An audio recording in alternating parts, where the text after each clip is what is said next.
turbo pressure looks good. Doubling up. Roger, roll, Atlantic. Water towers, fly! Flight outside FP off.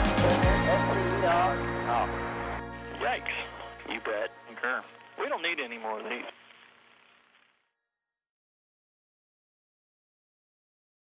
Look at that.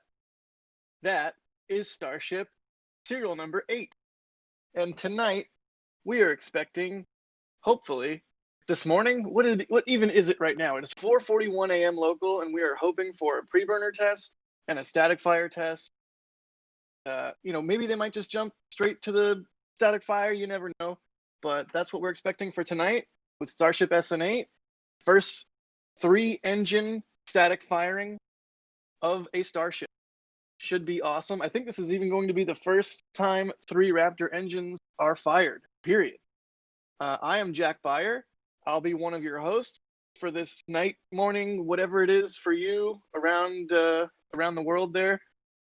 And yeah, I'm just getting some coffee in me, getting woken up. We have these amazing views courtesy of Mary, Boca Chica gal, you all know.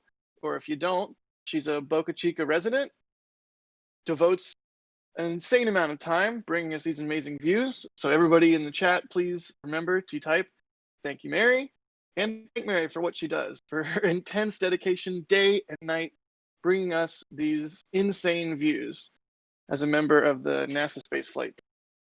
And, of course, joining us, so is Michael. Michael, are you there? Yes, I am. How's it going, everyone? At 4:33 a.m. Central Time. And it is currently, 2:43 for me and Jack. So we did not sleep tonight. We've all been up waiting to see when the testing was going to happen. The testing window opened today at 9 p.m. local time, and it lasts until 6 a.m. local time. But the next window opens at 8 a.m. local time. So we're not actually sure if we're going to really have to stop between 6 a.m. and 8 a.m. They might just be able to test right through. So that second window lasts all the way to 4 p.m. So lots of testing opportunities today. We think that currently we're most likely progressing towards a preburner test with 3 Raptor engines, although plans can change. It is possible that they could decide to skip the preburner and go straight to a static fire. So a bit of uncertainty as to what we're actually going to see this morning, but the most likely option is a preburner. If we hear a 10-minute warning siren, that will be our indication about what kind of test we're about to see. The siren will only be sounded at T-minus 10 minutes to warn the residents if they are going to do a static fire test. At least that's how it's worked in the past. So if we hear the siren, we'll know it's going to be a static fire. If we don't hear a siren, it'll just be a preburner, which is when they ignite the turbo pumps. We'll see a bit of fire, but not a lot of exhaust plume. So look out for that. But if the preburner test goes well, there's a chance it will recycle into a static fire within a couple of hours. So lots of testing activity expected this morning. We're just going to have to stay tuned and see how it plays out. Yeah, strap in. This could be a long one. So we hope that you have all your snacks and goodies ready, and we hope you're comfortable and are ready for a good old-fashioned Texas watch.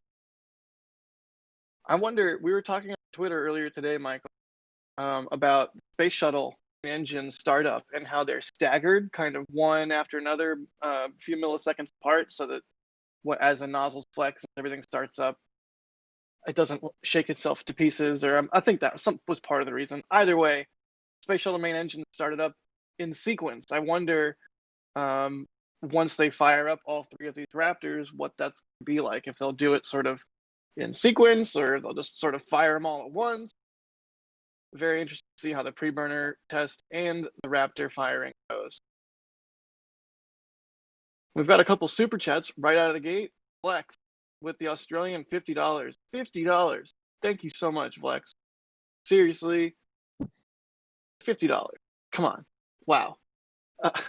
I need to get some more coffee in me so I can more adequately express thanks, but that is no small amount to shake a stick at. Is that even a phrase? Seriously, thank you, Flex. Bean juice money for the team, Flex says, and I'm currently drinking the very same. I should have made a stronger batch. But thank you, Lex. Blake Parsons, good old Blake. We got some familiar names in here tonight. Blake, thank you so much for the $8. Always good to see your name pop up in chat, and thank you so much for all your support throughout all of our. And Andre, what's up, Andre? Good morning to y'all crazy people. Good morning to you, dude. And Simon, wow, Capcom, man. What's up, Simon with Capcom? If you guys don't know, we've got a membership program here on YouTube. It has various perks. Capcom level and above, I believe is what it is. You get Discord access to our member Discord. We get wacky in our party chat channel, or post our Kerbal stuff in Kerbal channel, or whatever. I really enjoy our member Discord. But thank you so much, Simon, for the membership. That's really awesome of you for supporting our channel in that way. And we really appreciate the support. Everybody from super chats to the members, even just everybody watching. Don't feel like you absolutely have to contribute monetarily. That's what the people that super chat and what the members do. They help bring this to everybody that can't necessarily contribute monetarily. You can contribute by hitting that like button, hitting subscribe, and telling your friends about the channel. Thank you, Ben Chicken. Welcome to Padrat, another membership. Super awesome. It helps support what we do. All right, let's look at what's going on screen right now. This is quite interesting. Look at how much condensation is coming off of the GSC there in the tank farm. There's definitely a lot of activity coming from the recondenser, which is located right behind those 3 black water tanks you can barely see at the bottom left of SN8. But now we're seeing a lot more activity from the ground support equipment. So lots of activity from the tank farm. We might actually be into propellant loading operations at this time. We don't usually see much venting from SN8 until the liquid oxygen tank is being topped off. So hard to say exactly what state we're in right now, but definitely looks like they're progressing towards a test of some sort in the near future. Yep, certainly looking good. I mean, we've been sitting here waiting. I mean, Mary has really been sitting there waiting, and we're super glad to see things start to spool up. And here. actually, I just saw venting at the very top of Starship SN8. There's a brief puff from one of those top vents, so I'm going to progress the timeline to propellant loading status. Superb. Was it off the top bulkhead or the side? No, and one of the top center vents. Oh, I just saw one. Yeah, Look at that. there you go. Excellent. So, making progress. Yeah, so those little puffs would be coming from a vent off of the methane. At least that's where it looks like. It could be maybe some plumbing from somewhere else, but it certainly looks like a vent off the methane. Yep. Which would mean fuel loading. Yay. If you guys have some questions, be sure to throw them in chat with @NASASpaceflight. That way we can see them a little bit better. We always get some great questions from everybody, which I appreciate. I was nearly falling asleep, but now the testing has started. I have all my adrenaline back and I'm fully awake. Just get ready for the next crash. Like a roller coaster. Adrenaline, sleepy. And as a reminder, everyone, SpaceX has never fired or even tested multiple Raptor engines at the same time, as far as we know. So the testing you're watching today is going to be a first. Even just the preburner test, I believe, will be the first time they ever attempt to fire up the preburners on 3 Raptors simultaneously. Assuming we don't know for sure they're going to test all 3 Raptors today, but our best understanding is that at least the original plan was to test all 3 Raptor engines. So plans can change very quickly in Boca Chica. It's possible they changed, in the last couple of hours even, but our most recent understanding was that they were going to test all 3 Raptors at once during today's testing. So look out for those 3 simultaneous preburner firing. If the preburner test happens, then the static fire, of course, will be the first time that 3 Raptor engines are fully fired at the same time. Yeah, if you've seen this angle or footage from Mary of these types of tests, then you kind of know what Raptor starting up looks like. It sort of belches a little bit of vapor downwards. It's almost like a column of vapor, like a jet shoots downwards. And so far, it's been a very single jet from one Raptor. And it should be very distinct, obvious, if they fire all three preburners simultaneously. It should be 3 distinct jets as they fire down, and then, like Mike said, a whole lot of fire. Correct. I mean, it's really good to note that this will be a first and historic in that way. And as we progress to Starship becoming a full, real life system and not just a test program, they're going to have to fire successively more and more and more Raptors all at once. I mean, all the way up to what? Super Heavy has 28. So, that they're going to have to get experience firing multiple Raptors at once. And this is the very first step of that, which is super exciting and why we are all awake. 4:52 a.m. local time, 2:52 a.m. West Coast. I mean, this is history in the making right now before our eyes. Hopefully, they can do the preburner test and move on to static fire. I do slightly wonder how tricky it will be to fire 3 preburners on 3 Raptors. Or would it be 6 preburners? I guess I don't even. Is there 2 preburners per Raptor, one for the LOX side and one for the methane side, or is it just one? Good question. I think there are 2 separate ones. I believe it's a fuel preburner that they are testing today during the preburner test. But again, we've seen lots of static fires before where they have aborted due to some engine issue. So they need to, for the testing to go correctly today, they need all 3 Raptors to fire or preburner or whatever the test is going to be without any problems. So the odds of a successful test it's gonna be more complicated, obviously, the more engines you add.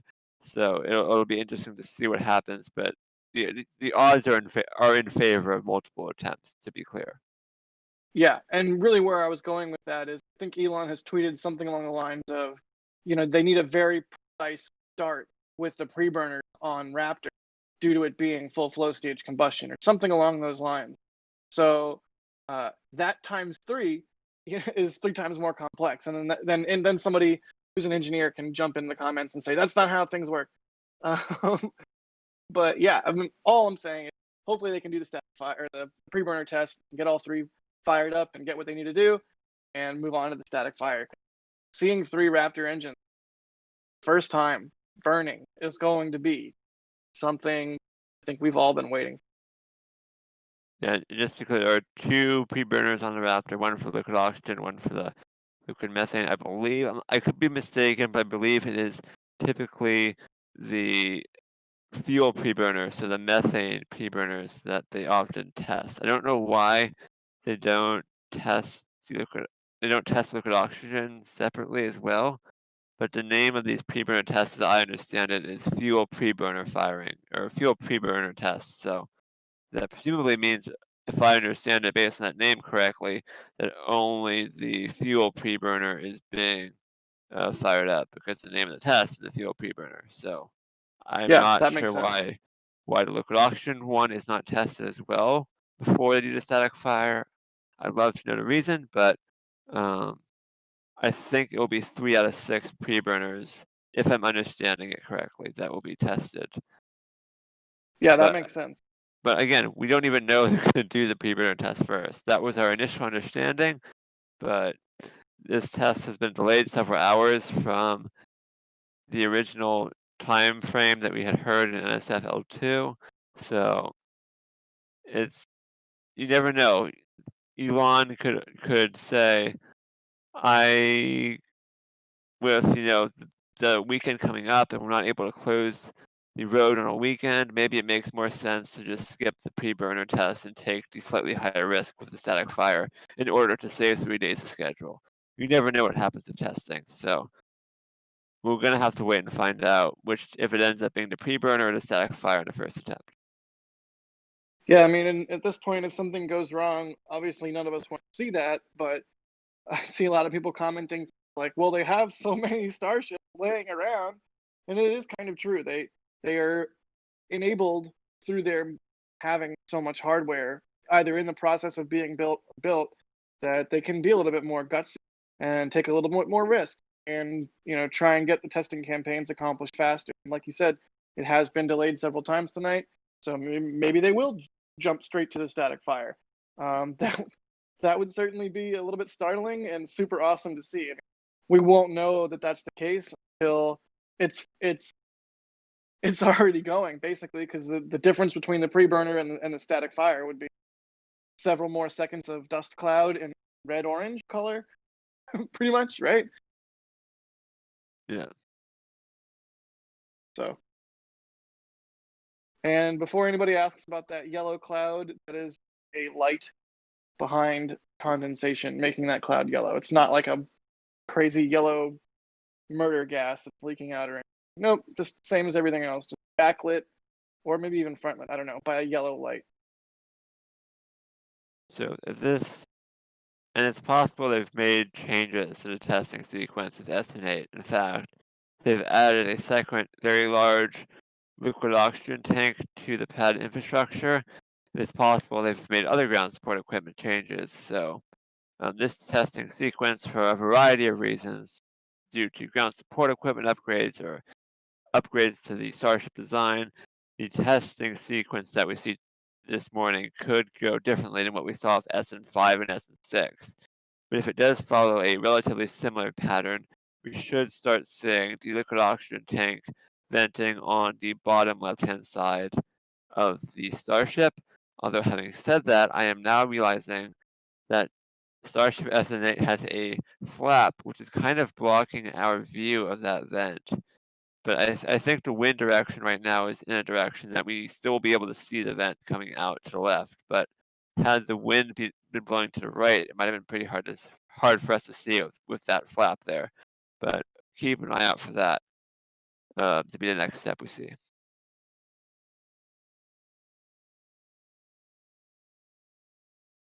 Blake Parsons, thank you so much again coming in here. Another super chat right off the bat. Love these streams. So keen to see this bad boy fly if everything goes well. Yeah, I think we can all echo that sentiment. To see SN8, a fully nose cone aero surface Starship, do a belly flop. Oh man, that's gonna be something. Thank you so much, Blake, for the $38.99 Australian. More I mean, that's sorry. Yep, look at that. Seriously, Blake, thank you. Always in here crushing these super chats on our. Thank you, Blake.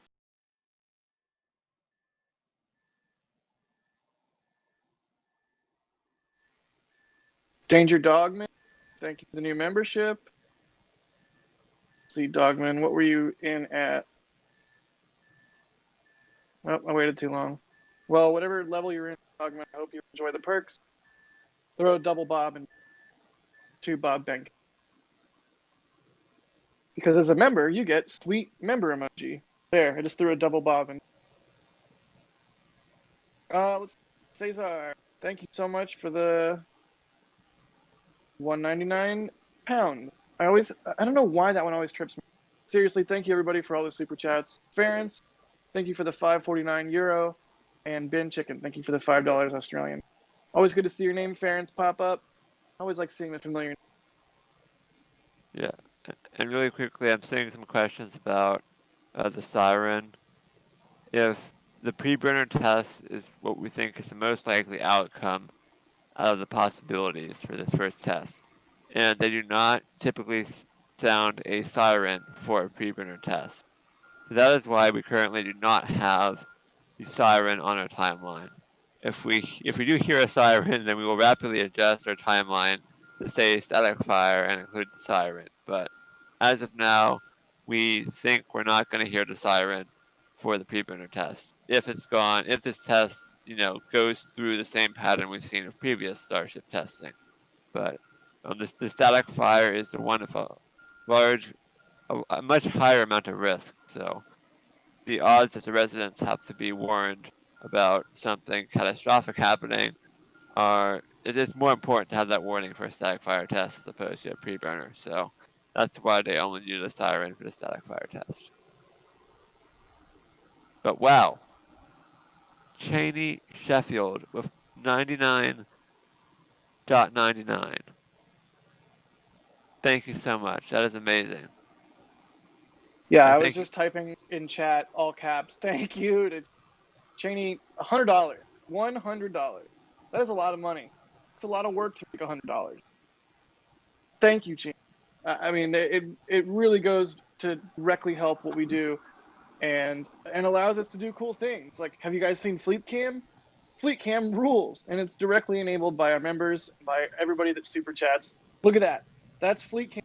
If you guys don't know what Fleet Cam is, Michael, would you like to explain it? What you're looking at on the left-hand side of your screen is a live view from Port Canaveral right now. On the far right, you can actually see just read the instructions. One of the SpaceX drone ships should be heading out for a Starlink launch in the next couple of days. But most of the SpaceX fleet is currently at sea for the Starlink launch on Sunday. 2 Starlink launches coming up back to back. So we will monitor all the activity from Port Canaveral with that new point tilt zoom camera we have at Port Canaveral installed at Rusty's Seafood and Oyster Bar, a local restaurant. So stay tuned for lots of exciting videos to the port. And at some point in the future, we're going to have a lot of live streams from that camera. So lots of exciting stuff happening with your support. Yeah, I mean, seriously, thank you so much. That is the sort of thing that $100 super chats enable, and that is the sort of thing that's why we freak out when a big dollar super chat like that comes in. It's so appreciated. It enables us to do cool things. Thank you so much. You are awesome. And Cheney said, "Space." I agree. We got a question from Param Mancad. Hopefully, I didn't butcher your name. They said, "Is there going to be a deluge system for 3 Raptors?" I mean, so they have it's like an automated fire hose, right? They have several, like, basically robotic fire hoses that point at the general area of the mount of the pad, and you can see those fire up. I don't know that I would really even call that a deluge system. I mean, to me, it's more of like a fire system, so the launch mount itself doesn't catch fire. I don't know. I'm not quite sure what the rationale behind those robotic fire hoses, but I definitely, I don't know. Would you call that a deluge system, Michael? Yeah, I mean, it's water. It's spending a lot of water, so Fair. I would say it is, but I'm really curious to see how the pad holds up a 3-engine Raptor static fire. We saw that one Raptor engine can already wreak some havoc to the pad, so 3 engines will Yes. be interesting. Yes. So either way, whether they have a bigger deluge system or not, I mean, I don't think we've seen them install any more than has been there in previous tests. So whatever robotic fire hoses in there, that's what they'll be using this time. And yeah, that'll be the deluge system used on this test. Same one that they have been using, which will be interesting to see how that goes. Like Mike said, good question. And we are seeing some condensation building up now on that ring, kind of maybe towards just above the middle. It's a pretty obvious ring that is a little bit more condensated than the others, so that's a good sign that fueling is underway. Excellent. That's what we like to see here. Well, as we Texas tank watch, horse winnie, whip crack. Let's see. Unordinary programmer says, how many Raptors installed now? 2 or 3? There are 3 Raptors installed on this bad boy. 3 entire Raptor engines. And holy freaking cow! Holy cow! Cheney Sheffield again with $75. I like space, and I'm reading that in my head in the I like turtles voice. I like turtles. Seriously, Cheney, that's $175 that you've contributed to the crazy stuff that we do, and you are awesome. I'm at a loss for words. I'm gonna have to drink some more coffee so I can be appropriately thanked. Thank you, Cheney. And at risk of derailing this entire stream, I will shut my mouth now. But I honestly, I thank you. Thank you for allowing us to do it. It's the best I can say it. Thanks, dude. Like, how do you even express thanks? How do you? I can't. Thanks is a garbage word compared to how I feel. Thank you. I will say that Jack and I have been up for several hours more past when we would normally go to sleep. They're probably going to be up for several hours more, so we do really appreciate your super chats. because it does prevent us from having a normal job when we have to stay up all night, because it's pretty hard to function the following morning after all this streaming. So we really appreciate everyone's support that makes it happen. Dear Lord, Cheney Sheffield with another $50. Cheney, you're on fire, man. I mean, I want to like fire off a confetti gun or something like when you do that, because it's seriously meaningful. Like Michael said, we can't work a quote unquote normal day job as we're doing this sort of stuff and devoting this much time to it. So thank you. Thank you. There needs to be a new word like bloop bleep. I don't know. That's more than thank you. I was gonna ask chat to thank Cheney. Then I went to chat and I saw that chat was already thanking Cheney. So thank you, chat, for thanking Cheney. Way to go, chat. I'm proud of you. And I'm not proud of you. I'm just thankful you exist and people like you. And there's 6,000 people watching, willing to tune in at all hours to watch Texas tank watching, to do some Texas tank watching. So that's seriously cool that we get to do this. And I'm thankful for people like Cheney that allow us to bring these views to the entire world with their support. And I'll run through some more of these. Thank you, Cheney. David L. for the $2 Canadian. They say thanks from Canada from all you do. Adrian, thank you so much for the €5.49. They say, how do they keep propellant usable for landing on Mars? Is the pressure in the header tanks enough, or do they actively keep it cold? That's a good question. I think they would have to actively keep it cold to some extent, but space is also very cold. I don't know, Michael, do you have a better answer than I on that one? And also, thank you. I mean, I don't think Elon said anything about having to actively keep it cold, but that is beyond my area of expertise. So it would be interesting to hear what an expert in the field has to say about that. I know NASA recently, as in the past 24 hours, awarded tipping point contracts that included propellant management for long periods of time. So it's definitely something that still needs a lot of research in order to enable trips to Mars and whatnot. So yeah, that's one of the many things on the long checklist we have ahead. But if we didn't have a long checklist ahead, we wouldn't have a lot of cool stuff and testing to look forward. But really good question. Tank. Sorry, Jack. Yeah, it's getting significantly condensate-y. And wow, there's a vent. But it's interesting because it might just be the nighttime versus daytime and other environmental conditions, but I don't think we saw SN5 or SN6 have this much condensation or frost on it. I think it's more condensation and frost right now, but also we didn't really see much of the venting from the top vents with SN5 or 6, so we did see it with SN4. So, and you can hear that vent pretty well, unless it was a car, hard to tell. I think that was a car, right? Yeah, I think it was a car. I heard it stop too soon, and I realized, yeah. But the methane tank is venting a lot. It's awesome. The more we watch these tests, the more I think it's largely environmental. But who knows what they're doing from test to test? It could be wildly different every time, right? But it does seem like based on whatever the humidity's like, whatever the wind is doing, I don't know, whatever the temperature is, that seems like that has a lot of effect on the behavior that we see from the vehicle. I'm also wondering if they just, hardly put any propellant in Starship SN5 and 6, which could be the difference we're seeing here, because SN5 and 6 were not going to hop very high. They had only one Raptor engine, and they had the mass simulator to make up for that mass that was lost to the lack of propellant. So it could also be that this Starship's getting a lot more condensate or frosty, whatever you want to call it, because they're putting in a lot more propellant, since the 3-engine Starship is going to hop the 15 kilometers. But anyway, look at the base of Starship. You are now seeing vapor coming from the base. So another good sign. Oh man, I wonder if we're going to see a significantly larger amount of vapor coming from the base with 3 Raptors down there, all chilling down, or what we're going to see in that respect. And really quickly, holy freaking cow, Rano with $100 super chat. I can't even process. Rano says massive thank you to you Oh all. my God, Massive Jack.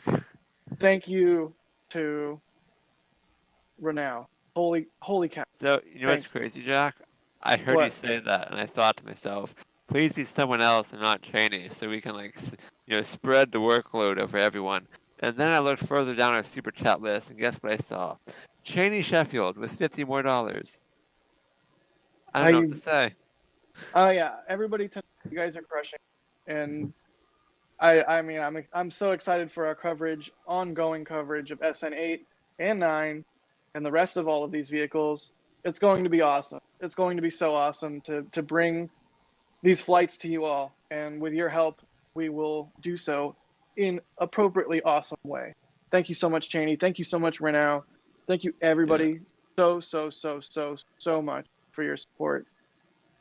I can say thank you over and over again. Yeah, I don't know. Bleep bloop. Yeah. Yes, is what I settled on earlier. Bleep bloop to Renow and Cheney said that they thought that active cooling would be required in terms of that long duration trips thanks to for catching. Mars. Yeah, so that was an interesting point. Thank you, Cheney. But the whole pressure, volume, temperature equation, right? Oh, look at that venting. Yeah. That whole equation, right? It means if you want to keep some liquid in a tank cool, you can vent it, and the temperature will go down, right? That's a thing. So hopefully it wouldn't be too hard of a problem to solve, but yeah. And Ian throwing the correct formula, PV equals nRT. I'm not a mather. There's a reason I went, ooh, camera. I take photo. Seriously, thank you, Renal, and thank you for all your support tonight. And thank you everybody else that's jumping in here. Corey E, thank you for the red team membership. Andrew Winter, thank you for the two pounds. Says, where's Das? Oh, Das will be coming. Trust me, we're in here for the long haul tonight. We have Grant, split the workload into shifts. yeah, Jack and seriously. I are on the current shift. Doss will be waking up in time for the next window. So. Yep, we might have Chris B in here at some point. You never know where it's gonna go. Blake Parsons, always with the awesome super chats. Thank you, Blake, for the $14.99. You're killing it too, man. I know we freak out about the high dollars for people like for now, which is absolutely insane. I mean, I don't see stuff like that normally. It's crazy, but also you're one of our high dollars. You know, one of our big contributors. So thank you so much, Blake. Every little bit counts. You're contributing a lot, bit, not even a little bit. Thank you so much. $14, just as important to us, and all of the supported us over all of these streams, including multiple times. Ference that says go Fleet Cam. Heck yeah, Fleet Cam. Thank you so much, Ference, for your repeated support. And really so quick, many of you. Sorry, frost is rising on the liquid oxygen or the CH4 tank. Excuse me. Go ahead, Jack. Yeah, I'm get through some more of these so we can get back to your questions, and you can stop listening to me blubber about being. I don't say that to be flippant, but I know you're not here to hear me saying, "Oh my gosh, thank you." But seriously, thank you, everybody. Anthony Yates, thank you for the £5. They say, do you think the Moonlander Starship will be built with stainless steel or more like materials used on Falcon 9 and painted white? I assume it would be pretty much the exact same, like stainless steel construction. Would you agree with that, Michael? Yeah, I think it will be stainless steel almost certainly. As for other, I mean, I think that render had a lot of inaccuracies in it. Some of them were obvious, like the random red ring around one Raptor engine that nobody seems to be able to explain, even SpaceXers. So I wouldn't put too much thought into the actual render itself. I think the final Starship Moon version will look quite different than that one. Makes sense. Thank you, Anthony. Good question. Gordon Murphy, thanks for the $5. He said, get Cheney a beer. Seriously, thank you, Sheffield. You are awesome. Thank you, Gordon, for thanking Cheney. Thanks sorry, for the $5 Jack, I have to interrupt. No, dude. Look at that Something vent on the right. interesting and important. We are seeing venting from the right-hand side of Starship in a place we have never seen before. This appears to be at the liquid oxygen tank level maybe into the thrust skirt a little bit, but I'm guessing that's liquid. It has to be liquid oxygen that's getting vented like that, because methane would not be legally allowed to be vented off like that. So, and in fact, we even That's seeing venting coming towards us in the center. that's Look at that. really interesting. I don't think we've ever seen No, behavior like that. I mean, it's possible they just moved the vent location from the left to the right on SN8, but we've never seen a second one in the middle. This is very interesting, and And that there's one on the LOX left. being, There's one on the left. Look. yeah, look at that. That LOX tank looks Wow. significantly condensated to it. I mean, we're not even getting into. We're not frosty yet, but it's it's getting. It looks like it's getting colder and colder and colder. Yeah. So this is very interesting behavior. I mean, this is a new Starship than what we've seen in a lot of ways before. I mean, like the COPVs and a lot of the plumbing is internal now, inside that thrust skirt area and elsewhere. So this is definitely some new behavior, and this will. Yeah. Gosh, I love seeing new things occurring. And just as a, I'm going to rewind and see how long this has been going on for so far, but it seems to me we're like, Oh, what? Peter in chat saying 1 vent per Raptor. Oh, interesting. That seems very plausible. I like And that theory there. Peter. They seem to all be in a perfect triangle. Yes, I really like that theory. Yeah, I mean that would make sense, and it also then makes me wonder what happens when does the entire area around there just become a giant, collar of vapor coming off like that? That's gonna look awesome. Very, very interesting. And Dan Vitale in chat calling it the triangle, I think is what we'll have to call that one.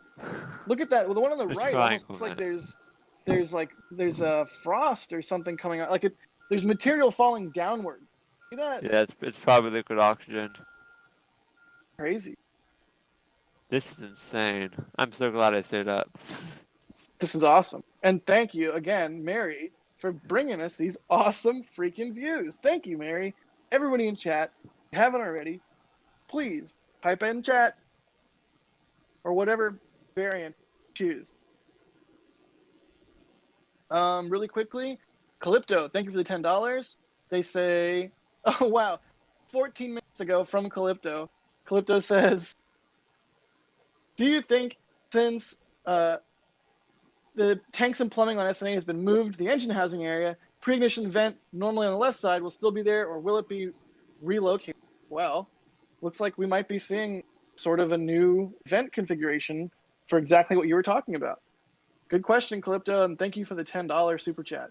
Sorry I'm a little bit slow to getting to these, but I mean, we're seeing all sorts of new stuff happening. Look at the significant amount of vapor coming from the underside of the thrust skirt area there. I mean, no, I wouldn't say any more than we've seen previously, but definitely looks dense. It's not like a wispy little cloud of a little bit. It's a little cold down there. No. It's very cold down. I mean, I would say the entire LOX tank and the entire engine section is extremely cold. I mean, LOX tank full, maybe? It looks like this thing is rapidly progressing into a preburner test, if not a static fire test. And I think that vent on the right, you can kind of see the liquid oxygen falling down a bit. I think that's probably a good indication, Jack, that liquid oxygen tank is probably full, and they're just keeping it topped off. But that methane tank still seems to be getting colder and colder. But it definitely seems like, to me, based on what we're seeing, that they have put a lot more propellant in Starship SN8 than they did for SN5 and 6. Even for the static fires. I just don't remember seeing them ever have this long of venting activity. It seemed like that testing sequence would have got to the static fire or pre-burner firing portion by now, and we're seeing a lot more venting and a lot more condensation. Which would make sense, because it's a 50-kilometer hop versus 150 meters, so.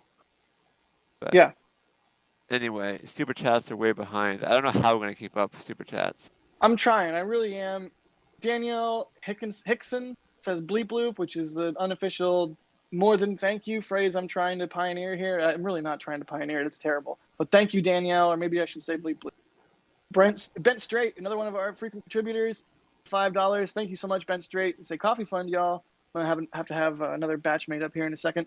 Andre Carmel, thank you so much for the 10 currency units. They say, when can we get Boca Cam so Mary can sleep? Oh, buddy, sometime, maybe. I don't know. We'll see. Let's see. Unordinary Programmer, thank you so much for the what is that? Hong Kong? Let's see. Here's some more for the caffeine boost. Thank you so much, Unordinary. Zachary, thank you so much for the $2 Canadian. They say, are we going to get the 24/7 live broadcast? Are they talking about Fleet Cam? Probably. Hey, Fleet Cam. Everybody, I'm thanking you so much because if you didn't hear me say it earlier, Fleet Cam exists because of your support. And that is a camera that we have at Port Canaveral, and it allows us to keep track of the SpaceX fleet. And that is because of your support. And hey, 1080p, 60 frames a second video streamed live over cell networks to your face from Boca Chica, Texas right now is not cheap. So thanks for paying for our data. Thanks for paying for our time. Thanks for paying for our crazy new projects. Let's see, Starship Alien. Thank you for the $10 Australian. They say, what is the difference between one Raptor on a Starship hop and 3 Raptors static fire on a skeleton Starship tank, apart from extreme thrust? Huh. I mean, maybe vibration.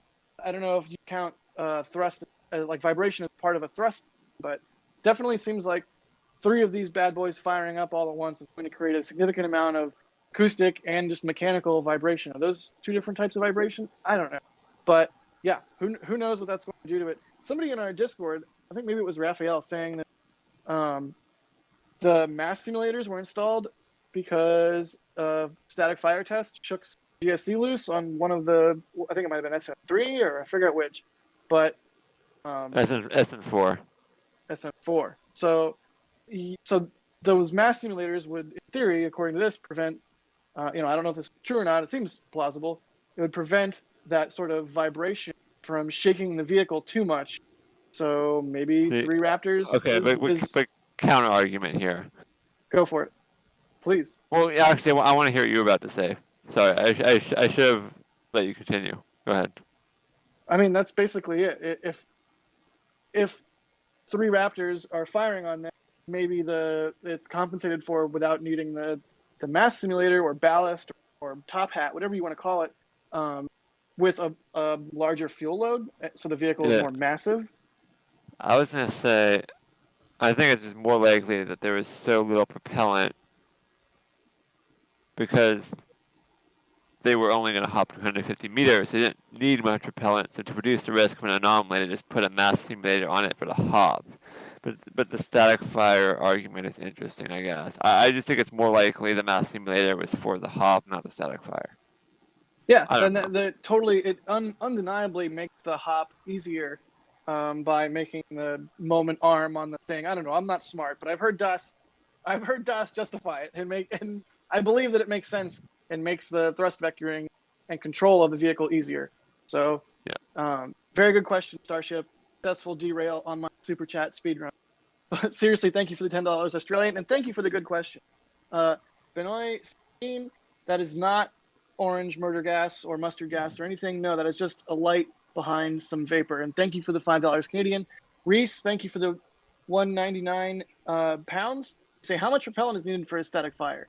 I would say just enough. I honestly don't know in terms of specific, volumetric amounts or gallons or liters or hectares or fathoms or leagues. I mean, but we can't give a number, but it's probably, I would assume, the same amount we're going to use for the 15-kilometer hop. At least I would at least think it would make sense to do the static fire in the same sequence you would do for the 15-kilometer hop. Yeah, I mean that would make sense. And test as you fly and all that, yada yada, all the space idioms and tropes. Grant, thank you for the $5 Australian. They say commentary plus high zoom makes this my favorite Starship channel. Well, thank you, Grant. We really, really appreciate it. We know you can get your Starship information elsewhere, but we appreciate that you like our commentary and what we bring to the table. Thank you so much for supporting what we do. And Jay Fogel, go for it. I was going to quickly say, again, we might not get a siren for the preburner test, so keep your eyes peeled. The preburner test could essentially happen at any time right now. We have no official timeline from SpaceX. We do not know when it's going to occur. And without that siren, we're not going to get a warning. So keep your eyes peeled for that preburner test. Oh wow, David Downing. Oh wait, no, who was it? Where did it go? Oh no. Oh, Linecraft Man saying liquid oxygen is blue. We're seeing that on the right vent. Yeah, it does look kind of blue. Look at that. Good point. Let's see. Jippin Lyrics Maker saying triangle of power and $2 super chat. I do like the idea of a triangle of power, although we're not seeing the tip of the triangle now pointing at us venting, but that triangle vent, that was really interesting to see earlier. Thank you so much for the $2. Jay Fogel, thank you for the $24.99. Wow, thank you, Jay. Sorry, it's been a little bit, maybe 13 or so minutes since you super chatted. Hopefully you're still watching. Hopefully you're still tuned in. And thank you so much for the $25.99. Sorry it took me a minute to get to your super chat. Thank you. Say shout out from Houston, Texas. Y'all keep up the good work. Y'all keep me company at work. That's awesome. I'm glad we, whatever you do at work, I'm glad we can make your work days a little bit better with our with our nonsense, non-stop commentary. Really, it's just me. Everyone else is bringing smarts to the table, and I'm just like, let's make peanut butter toast and talk about oven bacon. Astro6, thank you so much for the $15. They say, okay, so after SN8 does successful belly flop and we move on to 9 and 10, do we expect to start seeing more fine tuning to Starship, like cleaner welds and possibly different nose shapes, etc.? I think Elon has even tweeted multiple times recently that weld quality is improving. So I think SN8 is rapidly becoming obsolete, which is hilarious, but that's the pace of their manufacturing, and their testing almost needs to pick up the pace a little bit to keep up with how much they're manufacturing. It almost seems like, you know, they're going to be drowning in starships pretty soon here. So hopefully once 9 and 10 get wheeled out in the midday big vent there, on the right. Sorry, we no, good sometimes call. see that just before a test, so let's watch carefully here. Again, a preburner test will just look like a bunch of fire, but you won't see like a powerful exhaust plume of dust getting kicked up because it's not a lot of thrust, but you will see some fire if it happens. And there goes the triangle vent again. So Astro6, thank you for the $15. Definitely we expect to see some improvements on 9 and 10 and further into the serial number series as they keep building them. I mean, SN8 at this point was built months ago. So, I mean, SN8 was built concurrent or even before serial number 7.1 testing. So whatever they learned there's a lot that they've already improved on that we haven't seen yet. Reese, thank you for the £5. Stanislaw, thank you for the new membership. Bent Straight, thank you. $99. Bent Straight. After all of your support, thank you so much, Bent. They say something for new stuff, y'all. I love Boca Chica Gal / Thank you, Bent. I'm sorry that I'm unable to express adequately, but I am appreciative of your support and of everybody's support. Thank you, everybody. I really like this 3-engine, 3-vent theory here. I don't know if it's true or not. It's like I gotta at Raphael or somebody in our members Discord that would know. Because we've even seen when Mary got that crazy footage of 7.1 being scrapped, we got really good views of the plumbing on the underside there and how it looks now. So, oh, I see the overlays disappeared. No, I prefer to have a clean overlay when the test happens, but unfortunately we don't know exactly when the test is going to happen, like we've been saying. So keeping our eyes peeled, but the venting has stopped on all sides I can see. Maybe I think that venting on the left is some of the ground support equipment. Yep, I would agree. So let's keep watching here. Again, the test could happen any second, and the preburner is the option that we think is most likely to occur, given we've not heard a siren.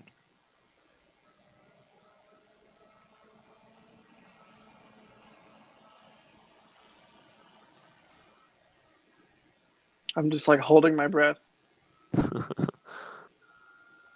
I mean, we'll get to everyone's super chats. We have a queue, so it's all saved. It's just we're trying to also focus on commentating on the live action. So, thank you for your patience.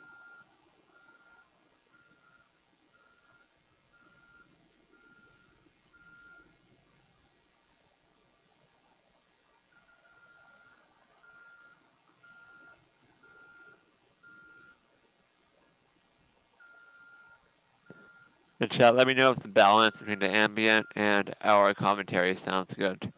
If you have any like technical feedback, feel free to leave that in chat.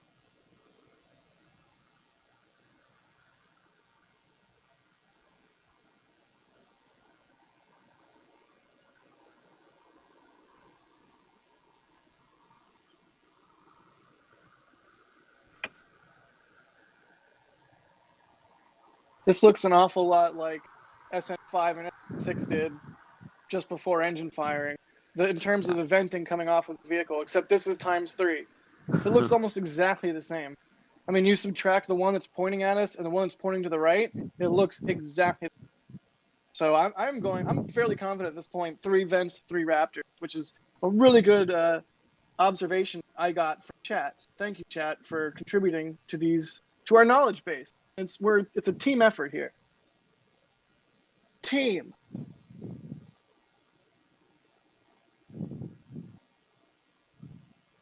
And like chat, if we see an abort, we should see the top 2 vents.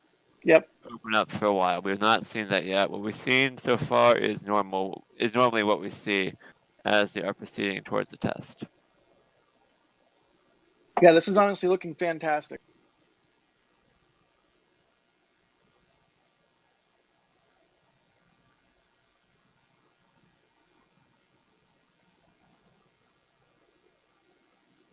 Martin, welcome to Pad Rat. Thank you so much for the new membership. Thank you to all of our members. Bin Chicken, thank you for the $5 Australian. Frando, thank you for €3. Henrik, thank you for the 100 currency units. DKK, what is DKK? Hang on.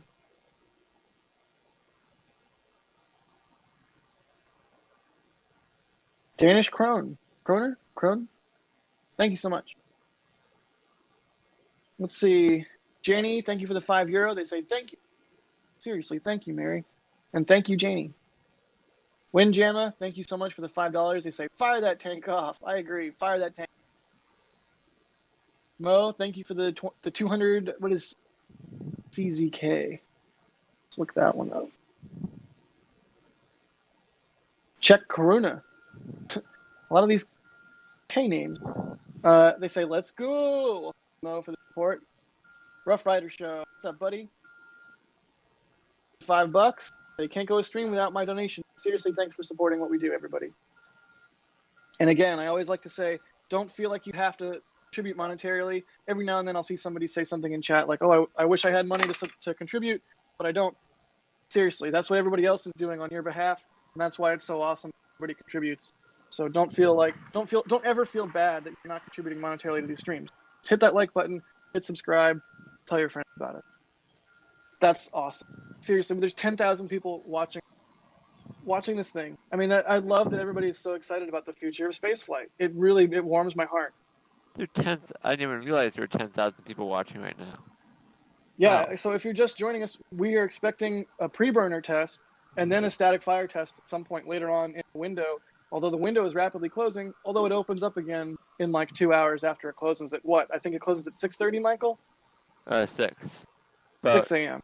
But that might be I think with the 8 a.m. reopening, essentially, I'm not sure, how firm of a closure that is. It might be the type of thing where they'll be allowed to just kind of roll this window into the next one. Yeah, that's entirely plausible. I mean, there's been times where the window is closed and we've thought, okay, it's done and over, and they started testing. So, not quite sure what exactly we'll see, but that's why we're all preburner test potentially or a static fire test. And we were speculating earlier that they might just go straight to the static fire. We really don't know, but that's why we're watching the base of this vehicle like hawks. Robert Lieberman, thank you for the $5. Ellery Prestis de Souza, thank you for the 5 currency units. They say, with 3 engines burning, what keeps the rocket on the ground? I mean, I think it's pretty well secured there onto the launch mount with a whole lot of, I think there's like, what, 6, 8 mount points? And there is a significant number of large bolts for each one, so it's not going anywhere. And the entire launch mount itself is embedded in concrete in the ground. It's pretty significant construction, although, you know, maybe it could tear itself out. I don't know. You never know. But I like to think SpaceX is full of smart people. They probably thought of that. Ben Straight, again. Thank you for the $10, Ben Straight. Seriously, dude, thank you so much. After everything you've done tonight, seriously, thank you so much. Let's see. They say $10 for the guy that couldn't love that you are here. Seriously, thank you. What does that sound? I have no idea. Some weird audio. We were getting that buzzing earlier. It might be like kind of buzzing, huh? Let's see. Black hole, thank you for the 2 pounds. They say we sure left gas isn't just right vent going behind. Yeah, I'd say we're pretty sure about that. Thank you for 2 pounds. Peter, thank you for the 5 currency units. They say thank you, Mary. And let's see, $14.99 from Commander Ross. Wow, thank you so much, Commander. Say Starship, the first step to getting ourselves Vipers and battles. Fun fact, Valkyrie class is just over 1,000 feet longer than the USS Gerald R. Ford. It's within our grasp. Great coverage, guys. Thank you so much, Ross, for the perspective there. Just 1,000 feet? Oh, just 1,000 feet. But no, I get what you seriously. Seriously, thanks for the $14.99 there, bud. And I really do hope that we see starships in orbit in the same way that we see cruise ships in the sea. That would be really cool. Star battleship. Peter, thanks for the £5. Say, will they add extra rings when they add the vacuum Raptors to adequately accept the larger bell housing? No, I think they'll pack in there pretty tightly, but they'll pack in there just fine based on the space that they have and the arrangement that they've planned for. Although the Super Heavy, Michael, do you know if that still has like a sort of a wider base at the engine skirt area, or no? I don't. Other than potentially landing legs extending, I don't think so. I think to move the 28 Raptors has it so they all fit inside a 9-meter radius. Yep. So makes sense. Good question. Michael Jaron Zach says that's no moon. Thank you, buddy. Astra6, thanks for the $5. They say, what serial number do we think they'll start seeing them test window design into the fairing section? I know a little far out, but still exciting. I don't know. I'm going to guess like 50 or 100. Not for a long time. I mean, who knows what they're going to do window-wise. But good question. I know we all want to see further evolution of this prototype design. Things with a fairing on it, things with a nose cone on it, things with a chomper, the lunar version, something with the new legs. We all want to see these evolutions happen. So I'll be very curious to see. John Lamb, thank you for the $1.99. Beer Time Continuum, thank you for the $5. Henrique, thank you for the 123. Astria says, hey guys, haven't caught your stream in a bit. What are you doing next with the donations working towards new, better equipment? Thank you for the $5, Astria. We got a couple things in the works. We're always thinking of some things, but we don't like to commit to anything until we're ready to announce it. But of course, we're always upgrading our equipment and upgrading basically everything. I mean, we've got the daily videos that we do, which are a significant amount of work. All of that data pushing up 20-something gigs a day over cell networks just for the daily videos alone. I mean, everything we do is definitely not cheap. So you're helping sustain what we do and supporting fun projects like Fleet Camp. So just wait, lots more fun stuff in the works. Thank you so much, Astria, for the support. And John Smith, thank you for the, wow, $50. They say, I think Elon is bold and wants to move faster than bureaucracy. I hope he succeeds. Yeah, I mean, I think we all want to see rapid progress, right? It's the big reason why we all care so much, why SpaceX inspires so many people, because we want to see the rapid progress. We want to see it yesterday, because ultimately we would really like to see humanity become a spacefaring species. I mean, we went to the moon so long ago. Let's go back. Let's go back to the moon. Let's go to Mars. Let's learn what it takes to be a spacefaring society. This is the first part of that. So thank you so much there, John Smith, for the $50 Australian. It's a huge amount of money to contribute to the stream. Everybody tonight, you guys are crushing with the super chats, and I cannot express my thanks enough. I really can't. And I mean, I feel you. If I was somebody else, not myself, watching, and I had money to contribute, I would probably be floored and contribute money to it. And I mean that legitimately. Like I'm excited. I'm as excited as you all are to see this thing finally light up with 3 preburners, or finally light up with 3 Raptors, or finally hit a nose cone with flaps on it for the first time since Mark 1. Or, there's so many milestones that we have to look forward to. So thank you everybody for your support, and I'm so excited that everybody's as excited as we are about this, because for a long time it seemed like nobody cared about space stuff, right? And maybe simultaneously there wasn't a lot to care about. So it's really cool. It's really, really cool. Thank you so much. Look at that liquid oxygen dumping right out. That's kind of amazing. It's kind of beautiful. It almost reminds me of oh god, I'm gonna get the pronunciation wrong. Cherenkov radiation, or is that or the Cherenkov effect, or whatever it's called, the blue color that you get from nuclear fuel or from radiation. That blue tinge, it's got to be Lux, right? Like that. I don't think it's just an artifact of white balance or an artifact of lighting or whatnot. There's not like a blue light behind the vehicle. That's just Lux. Super cool. Yeah. Wow. We lock stock with 50 euros. And Lockstock you didn't even say anything, so I don't have anything to riff off of. Thanks to you. We can say thank you. Thank you so much, Lockstock. Seriously, Lockstock, thank you so much. You're helping to enable what we do, and you're helping to bring this coverage to people around the world, which is nothing to shake a stick at. I mean, it's crazy how many people watch these streams in a good way, and I'm super, super glad that. I feel like a broken record. I'm just really glad that everybody cares, and there's something to care about. So like a bright, shining sunbeam in an otherwise cloudy sky. I love Starship for that, and I'm so thankful it exists. I'm so thankful we get to do this.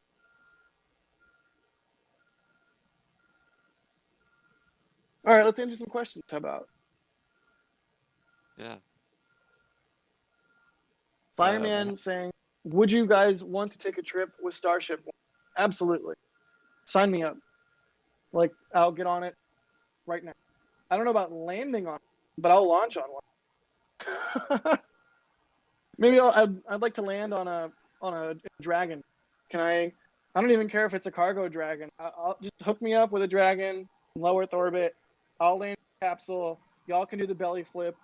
That's not for me.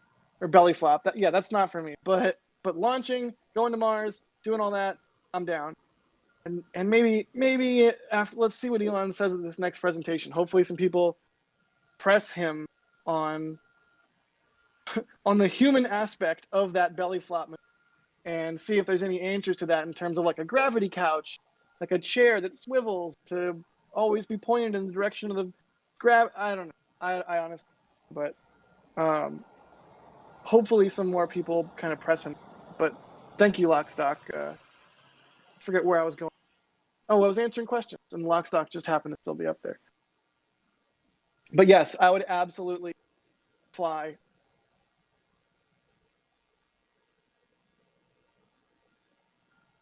Looks like everything is kind of hanging out as it is. Yeah. Sort of a steady state right now. It's definitely a far different sequence than we saw with SN5 and 6, just in terms of time. SN5 and 6 would have had to have aborted after this long, just sitting around, but clearly they have a different process they're running with SN8.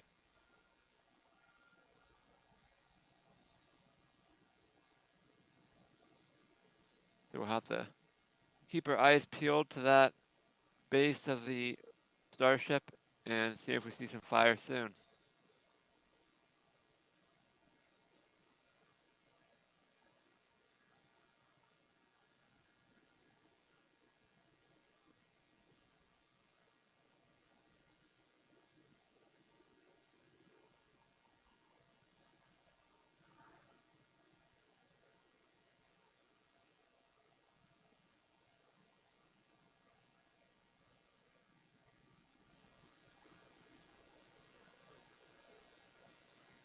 And it is almost, well, 14 minutes from 4 o'clock for me and Jack. You were right, Jack. The second wave is starting to hit me. Get some coffee, buddy. I know you're not a coffee guy, or I think you're a guy. But yeah, I mean, I'm doing good right now, but it's definitely time for me to get a second cup going. I'm happy to cover and answer some questions if you need a refreshment. Honestly, one of the things I've found just from doing long drives is it really helps to just move. Like if you get up, I'm standing right now. I haven't been sitting for a while. Also, my cat took my chair once I stood up because she's nice like that. And it's really her chair, let's be honest. But no, seriously, like if I'm on a long drive, late and sleepy, I'll stop somewhere, I'll get gas, and even just the act of doing something different than I have been doing is extremely nice. Like moving your legs, moving your arms, getting your blood. I feel like I sound like a cheesy idiot right now, but no, I find that it really does help me. So that's a thing. Maybe just move around a little bit. Hopefully that'll help.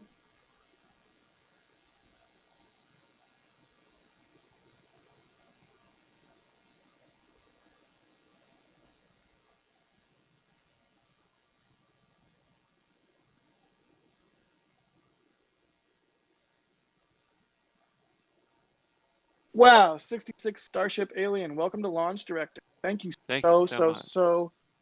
so much, Starship Alien. Definitely, if you're a Discord person, or even if you're not, figure it out because you now have access to our member Discord. Pop in there, say hey to us. I mean, seriously, thank you for the significant contribution to what we do. Thank you so much, and we hope you enjoy all your awesome perks. Member preview videos before the daily video goes live. You'll get those. You'll get the chat emojis. We're in the process of adding more emojis. Say that, and I haven't talked to anybody on the team about doing that yet, but I'm compiling a list of additional emojis to add that may or may not someday be added. We have a whole lot of spare emoji slots, so definitely you get a whole bunch of perks. We definitely hope you appreciate those perks in addition to our coverage. So thank you so much, Starship Alien, for the new membership. And again, I see new people joining and asking questions, so I will repeat it because I know you have not heard the answer yet. We do not expect a siren for a preburner test. So if they fire up preburners for this fueling or propellant loading sequence, we might not hear a siren as a 10-minute warning. It might just happen unexpectedly. So keep your eyes peeled at the base of Starship for some potential preburner fire. Assuming that goes well, a static fire could then occur within a couple of hours after they review the data and recycle. Otherwise, it would be, I mean, it is possible they could go straight to a static fire, but we would have to hear a 10-minute siren first.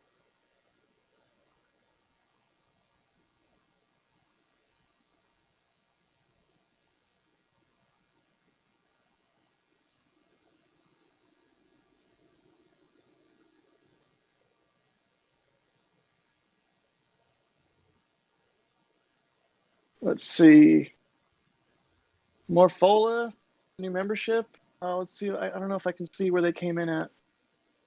No, I don't see. And Astro 6. Well, either way, Morphola, whatever level you came in at, thank you so much. Or Morpholaf. Astro 6, thank you for the new, what is that, launch director? Capcom? I lost it. Capcom, thank you for the new Capcom membership. Seriously, thanks to all of our members. Astro, you also get Discord access. So once that propagates, it might take a little bit. Pop in our Discord, say hey. Look at our horrible, cursed rocket emoji that we made. Who was that? Members, who was that made those? Forget. Either way, they're terrible. I love them.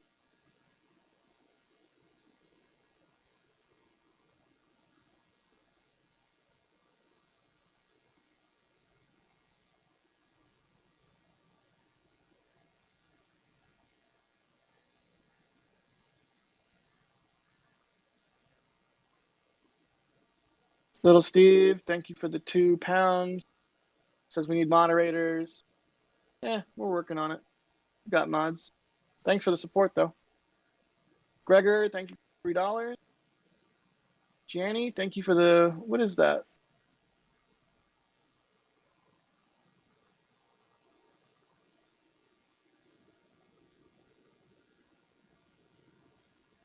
I don't even know what that is.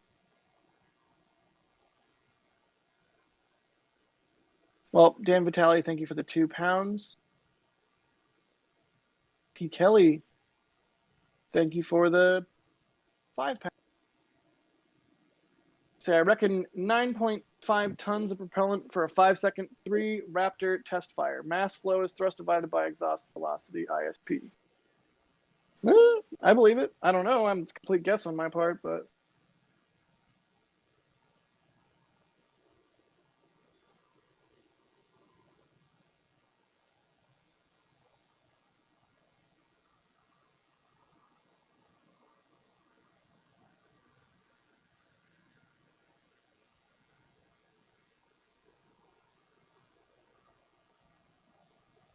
Oh, hey, Marcus is in chat. What's up, Marcus?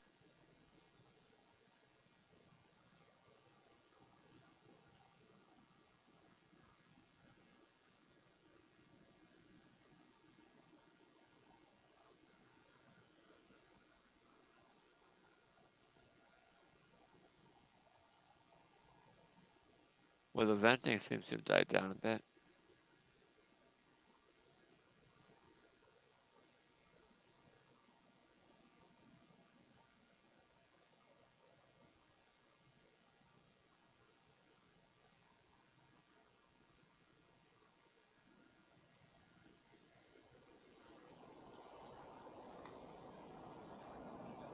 And clearly they're going to be extending this test window because I don't think this thing is going to be saved within the next 7 minutes when the window officially closes. But these test windows are pretty flexible, so they have to go a little bit long. Usually the county will let SpaceX do that.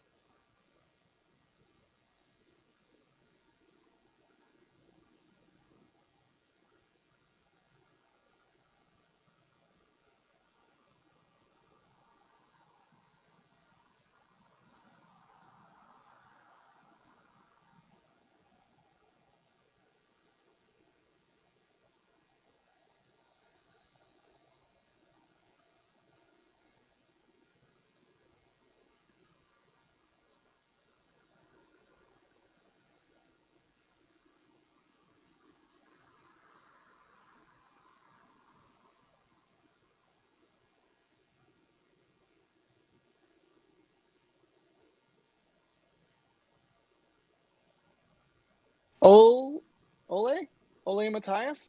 Hegem? Capcom member. Thank you so much. Hopefully I didn't butcher your name too bad. Again, Capcom and above. What is it? Is it Capcom and above that gets Discord access, Michael? Yes, correct. Yeah, so you got Discord access, buddy. And that propagates, pop in Discord and say, hey, thank you so much for your support to all of our members and to our Capcom, especially, and launch directors and our, what is it, Capcom, then launch director, then flight engineer? Is that how that works? For the perks? Just like in terms of, yeah, progressing levels of support. Capcom is a high tier, and then a higher above that is Yeah, correct. Yeah. above that is. Yeah, seriously, thank you to all of our members, and especially Capcom and above. Y'all rule. Timothy Fargo. Timothy Fargo. Thanks for the $5. They say, do you think RVAC Max simulators will be installed for the test flight? Probably not, but who knows? Good question. Rusty Can, thanks for the £5. They say, great coverage, Mary. Thanks, Rusty Can, and I agree. Gianni, thank you for the 400 rupees.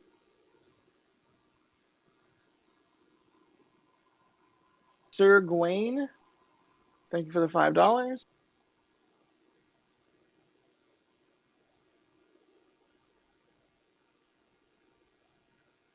CNP Railroad, thanks for the $5. Yeah, 1 second, I'll be right back. Yep, they say, here's to hearing a quick roar to wake up Boca Chica. Thanks so much. Marcus, you just jumped in with a membership. Welcome to Capcom, buddy. Pop in our Discord. Thank you so much, Marcus, for the support. Super awesome of you. Seriously, thanks. That is legit awesome of you, bud. Thank you. Okay, let me get through the last of these. My cat is really just not. She's not giving up on this chair. Oh well, I should stand, right? I hope you stay up, dear. Lymphic asking, how are your sleep schedules? Not normal, but that's okay. I grew up staying up till sunrise playing StarCraft or Half-Life or insert video game here. So yeah, I feel like I've been training all my life. I mean, I stayed up till 3 a.m. last night playing Civilization 6. So not the biggest sacrifice, but definitely messes with your routine.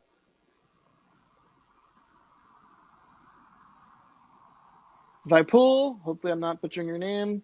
Thank you for letting me know that's the rupee sign, and thank you for the 40 rupees. John Lamb, thanks for the Australian $2. They say, what lightning protection is placed down there? Oh, listen to that. Did you hear that? There isn't any, is the answer. Thank you for the $2. Erlin, thank you for the 100 currency units. They say, hope everything are going as planned.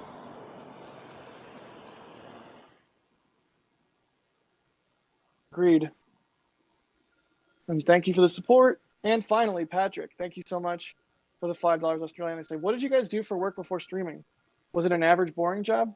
No, I don't think I would call my job boring. I've done a lot of different jobs over the years. For the last 8, 9 years, I've been living in LA and working in the TV and film industry, and I just started shooting anything aerospace that I could, and eventually started working with NASASpaceflight. Yeah, now we're live streaming. I'll go out and start shooting stuff again once it's safe to do so. I mean, I was out at Boca Chica for serial number 6, so I don't just stream, I also am a shooter.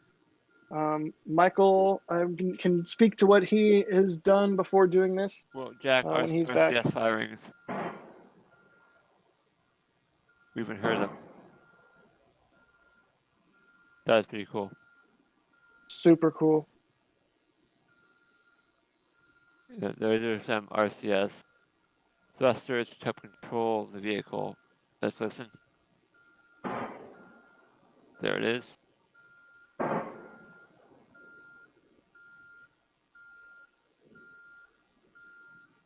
So those are the reaction control thrusters that help control the vehicle after it lifts off.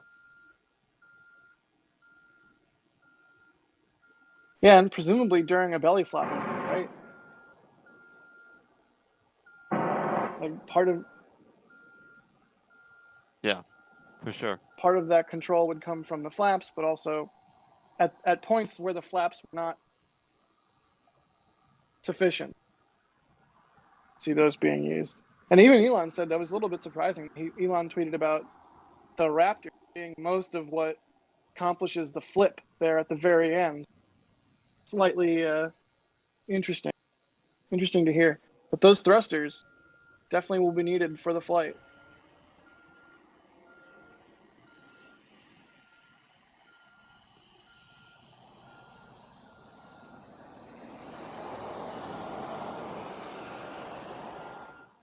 Vince Tully, thank you for the launch director. Thank you so much, Vince, for the membership. You know what I'm going to say next? Pop into Discord and say hey. And Bill Sudgeon, thank you for the £5. Say here's my usual contribution to the coffee. Thank you so much, Bill. Thank you so much, Vince, for the launch director membership. Super awesome of all of y'all. All of y'all. So that's 6 a.m. Test window has supposedly ended, but pad is definitely not safe. Road is definitely not open. Road's still closed. So, yeah, I mean, SpaceX kind of has a little bit of flexibility with what they're able to do out there. I mean, I imagine when it comes right down to it, if they want to, they can just pay a fine or, something along those lines and continue to test. So here we are. It does seem like the Starship has less condensation on it now, Yeah, I would agree with that. but there is still some venting, so we'll see. It definitely seems to be significantly less than before, with the triangle vent fully going and all of that. And the LOX tank really condensated. I mean, I might even go as far as to say it's been detanked at this point, but hard to say. I mean, I think there's still something in it because we're seeing that venting on the right Oh yeah, good point. and from the bottom too.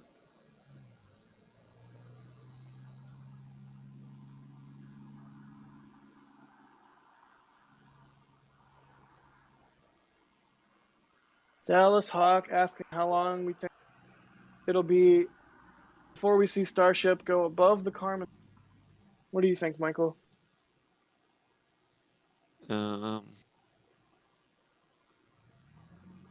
First half of next year. All right. Yeah, I'd agree with that.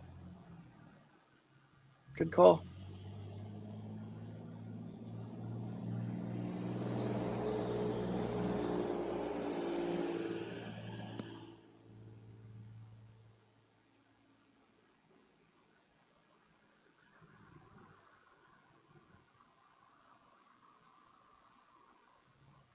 David asking if we think they'll reopen the road for 2 hours. I don't think so, but you honestly never know. And it really depends on what you mean by open. Open for them or open for the public. And they could always open it, let some employees go back to the pad, poke it with a stick, or do whatever they do, and then come back, but never really truly open the road. And the roadblock stays up. So I don't know. What do you think? Do you think they'll just blow through this now and go right into their 8 a.m. window? I think it would not make sense to open it again because it takes them like an hour to clear the area. They just open it for an hour and then be back to where they're clearing it all out again. So I don't think there's really a point to open it again. Yeah, I mean, what are you going to do if you're a member of the public? Run out there, stand on the beach for a second, and then leave? I mean, from the soft checkpoint to Boca Chica Beach, it's like a 45-minute drive or so. So even just that, if the soft checkpoint goes down, it takes you like an hour or almost an hour to get to the beach. So what are you going to? There's just it doesn't make sense to open the road at this point. But who knows? There's one member of the public who would make use of it, but that's about it. I don't get it. Mary. Oh, right. Mary Needs would more be coffee. flying down there to get the shot of Starship SN8 post-testing. Oh, right. I meant the soft checkpoint way further up highway. Oh, But yes. okay, yeah. I meant if they like opened the road to the pad. Yes, always. She's on the ball. What was it? Which one where it was like still full of liquid nitrogen and just kind of sizzling? Which one was that? Was it the 7 test tank? Yeah, I think it might have been SN7. Yeah. That one was awesome. It was just right there and the road was open. Pablo, thank you, €5. They say, do you really think the current Starship as we know it is suitable for a large-scale human trip to Mars? Zero gravities, related diseases, physical space. I definitely don't think it's good for 100 people. I think it's good maybe for like 10 or 20 or 30. I don't know. But yeah, the current Starship, I could absolutely see people riding that. How many people? Good question.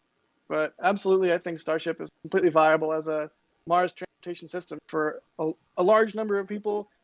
And I say large considering, currently like 3 to 4 people on a vehicle, or like with the shuttle 7 was a lot. So maybe double the shuttle, 14, that would be a lot. That'd be a huge crew. Good question, Pablo. Thanks for the support. And Vic, thanks for the new membership there, bud. Red team. Enjoy all the perks. Thank you for the support. And Alex for the 10.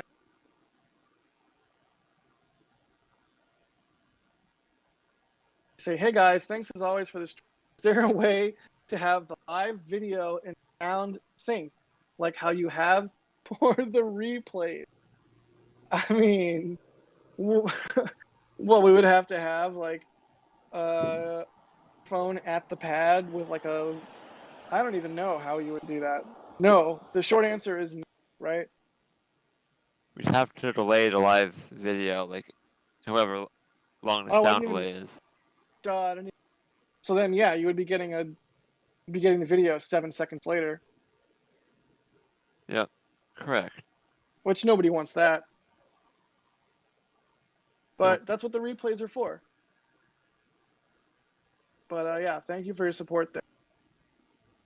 Okay, I'm pulling the timeline. I think they probably somebody's not happy about me pulling the timeline, but I am pulling the timeline because to me it does seem like they probably have aborted the preburner test, but impossible to say for sure.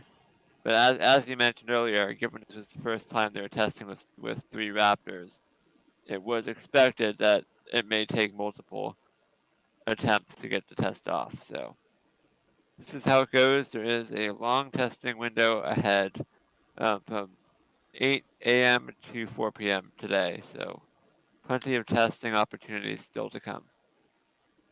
Yeah, and it's like we were saying at the start of this, Raptors and their preburners need a very precise start, according to Elon on Twitter.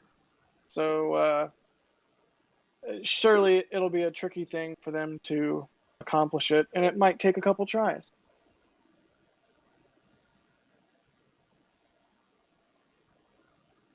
Gareth asks, do you think Starship replaces Dragon in the future, launching 3 to 7 astronauts? Plausible. Especially if, as a fully reusable system, it is ends up being cheaper. RCS. Falcon. Second.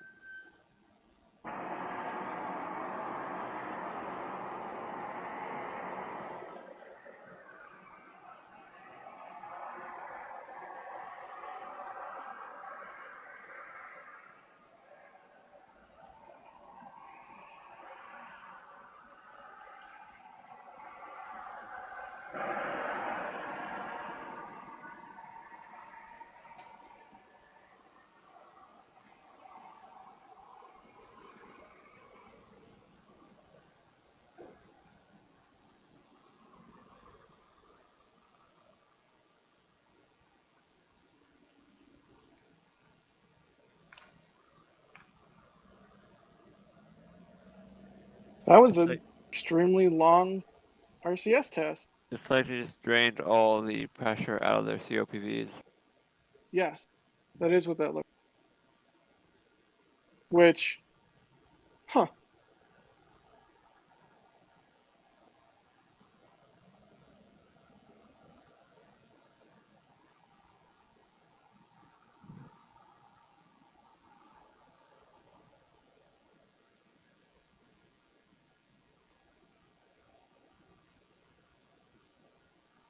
All right, I'm gonna step away a moment and refresh my bean juice. I'll be right back. Okay.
I see a lot of people asking if it was a wet dress rehearsal.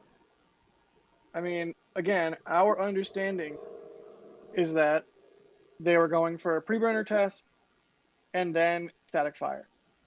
You can certainly use a aborted preburner test as a wet dress. Look at that, we got detank. but it doesn't mean they were going for a.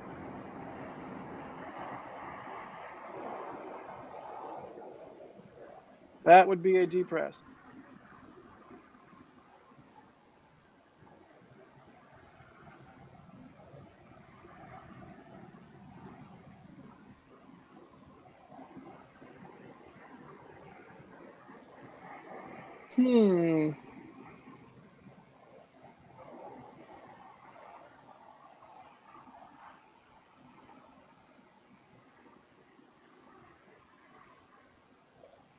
Maybe we will see them open the road.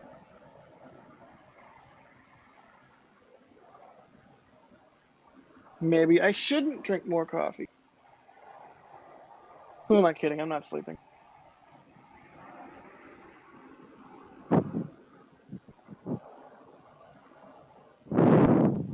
That is definitely depressurization of the vehicle.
Definitely detanking or depressurization. I guess probably already detanked at the point.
Look at how that methane chilled down significantly just as it's being vented.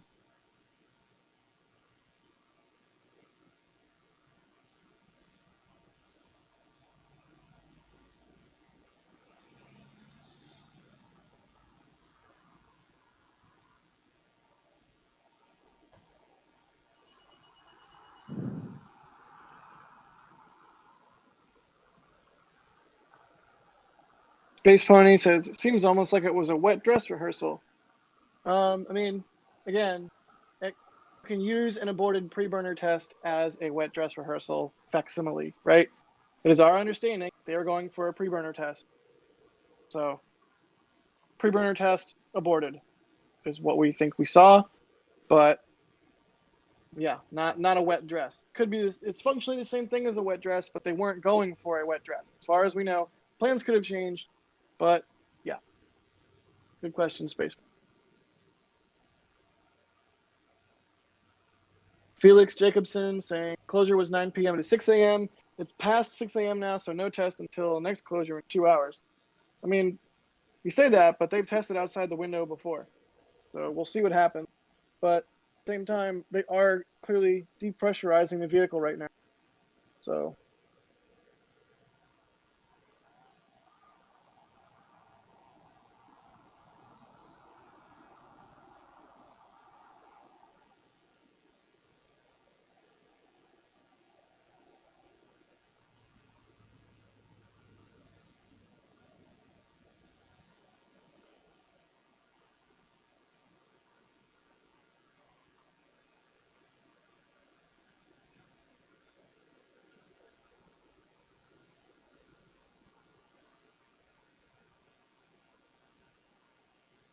Strife, to answer your question, when I'm guessing about something or when we're speculating, we make clear that we are speculating. When we are not speculating, we do not.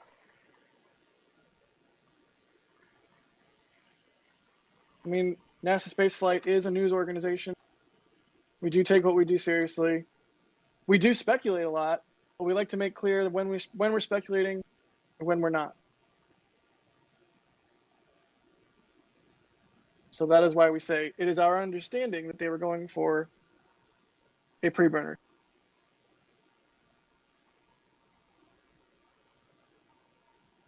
Timothy Bridges, thanks for reminding me I missed super chats. Timothy, thank you for the $2 Australian.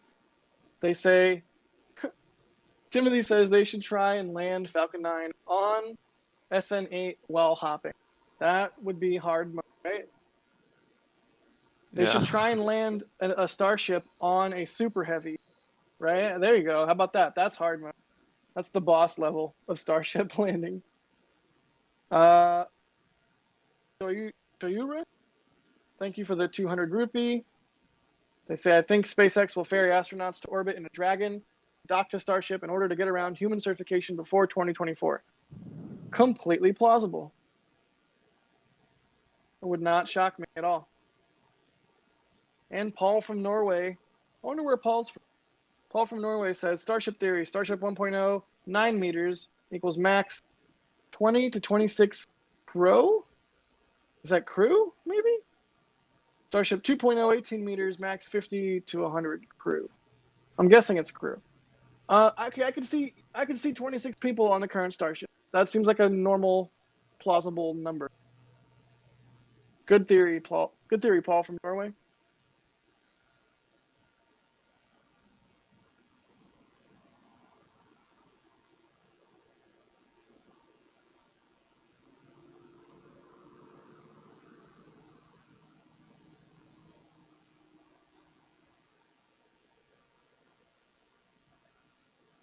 Timothy asking, would you go to Mars if you got the offer?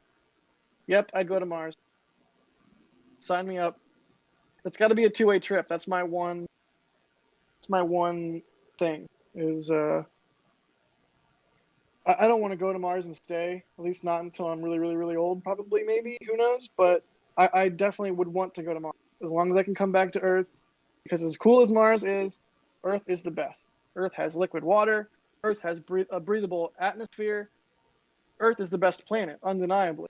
Obviously, we want to go to Mars and make humanity multiplanetary, but ultimately Earth is the home planet. And part of going to Mars and making humanity multiplanetary is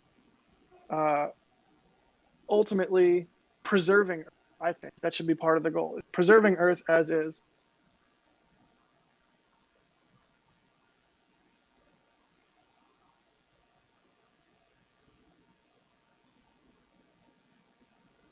Michael, would you go to Mars? Oh, sorry, I was distracted. If you didn't know, we just fixed the camera rocking issue. We were working on that. I apologize for it. The two stabilizers we were using were fighting each other and got some harmonic motion going between them. But it looks like we fixed it. So sorry about the camera issue. It looks like it's fixed though. But anyway, Hooray. what do you go to Mars? Not in the next 10 years. You know, maybe once there's a more established civilization on Mars and a more established means of getting to Mars, then definitely yes. But I Dude, definitely no. don't want to be the first. I'm kind of the opposite. Like, I'll definitely go when it's more established, but I absolutely would want to be one of the first to go. Like, you got to figure that Mars right now is similar to how the American West was before it was settled by, American colonizers. And obviously, that's a terrible way of looking at it because the West was already settled by native peoples. But what I mean is that it's a wide open expanse that will be dramatically changed by the introduction of our present. So I would want to be among the first to go because I feel like it's important to document Mars as it is before we start changing it significantly. And so yeah, I'd absolutely go on the. But yeah, like I was saying earlier, can I land on a dragon, please? Can I just land on Earth on a dragon? That'd be really cool. Thank you. Really good question, Timothy. Yeah, I think Dragon is probably safe enough. I'd definitely be willing to go on that. I mean, but then you're cramped, and that would be terrible, I mean, terrible not like to trip. Mars, just like for like a day in orbit. Oh, okay, yeah, that would be awesome. I would absolutely go to the ISS or just go, There's go on no an way I'm orbital. going to Mars in a Dragon. That would be so awful. Oh, Mark Dillon, thanks for the $10. They say, "Good morning, fellas. Thanks for the coverage as always. I'm going to join very soon. Where did the status box go on the right side Oh, of that the was the speed?" weather. I can put it back up. I was checking to see what the weather currently is because I saw people in chat saying there's some rain moving in. So that Yeah, and weather Mary data we're getting is from Port Isabel, which is nearby. So we're watching the weather. I'm bringing up the radar right now. mentioned earlier, but when we were getting ready to go live, that forecast had rain for today, so could be a possibility. But thank you, Mark, for the support. We appreciate you even considering joining as a member because our members are super key to what we do. And if you're joining just now and wondering what's happened so far, it sure looked like they fully tuned up the vehicle and got really close to doing a preburner test. We don't think we saw a preburner test. I don't think I saw one. But yeah, then detanking, then depressurization, a couple RCS tests in there somewhere. So that's about what we're looking at. Technically, the window is closed, but it reopens again in just over an hour and a half, an hour and 35 minutes. So we're thinking they're just going to blow through this sort of grace period here and get back at it here shortly. But who knows what we'll see. I mean, there's some heavy rain in the South Texas area, but it's still quite far away from Boca Chica. So it's not anything that's a concern yet, but in terms of afternoon testing, in a couple of hours, it could become a concern.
And yes, I see people in chat asking if there has been like a confirmed abort.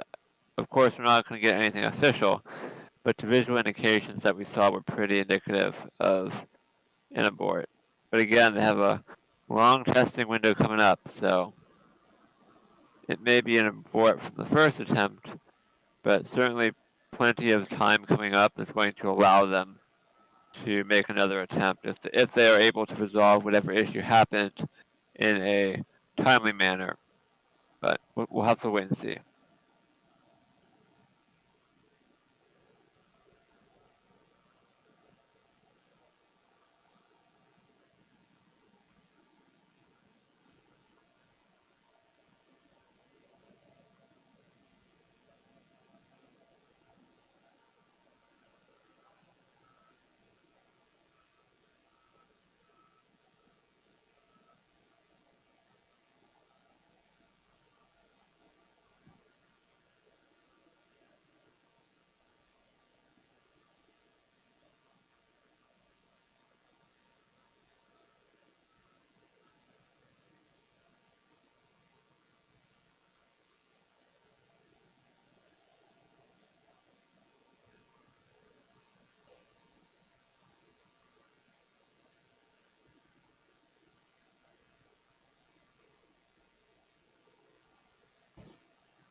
Matt, thanks for the $5 Australian. They say you guys are all legends. Thank you, Mary, for doing the hard yards.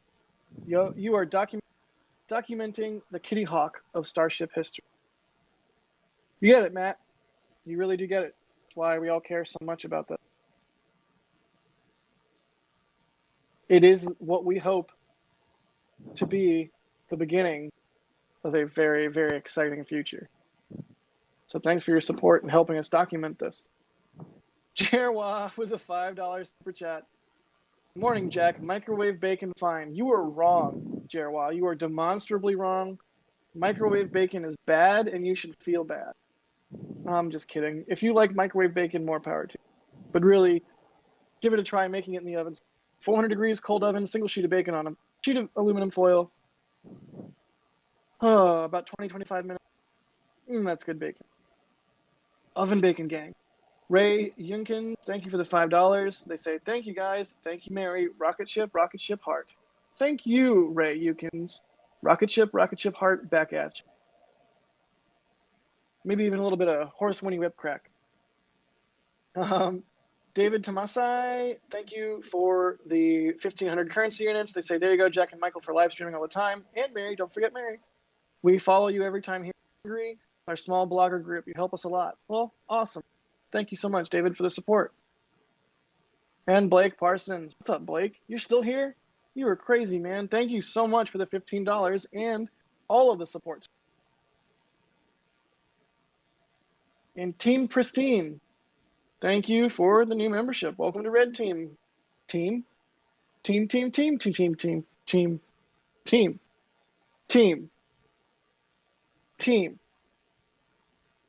Okay. There we go. I almost forgot how to say any other word besides team.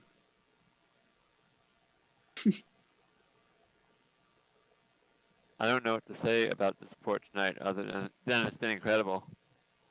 It really has been incredible. It absolutely has. And we frequently have a lot of support from everybody. Such an amazing thing. But tonight it's really been exceptional. I mean, thank you so much to everybody who has supported us. I can't.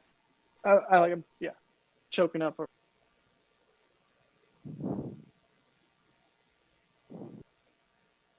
Deflated Fruit saying, hi, just joined. Is there an estimated T0 yet? Sorry, Deflated Fruit. You'll be disappointed to know and learn that we never get T0s for this sort of thing.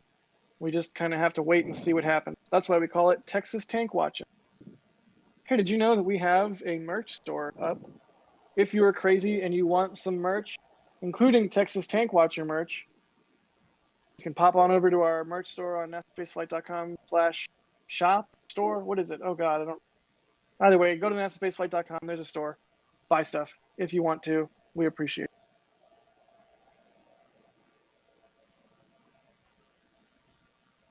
Michael, do you know if we ship international? I think we do, right? So what was the question? Does our merch store ship international? I think it Oh does, yes, right? yes, definitely. Because Chris B has gotten Yeah. stuff. People all over have gotten. So yeah, Ted, the answer is the merch store does ship international. So you can get your Texas Tank Watcher merch anywhere that you are at.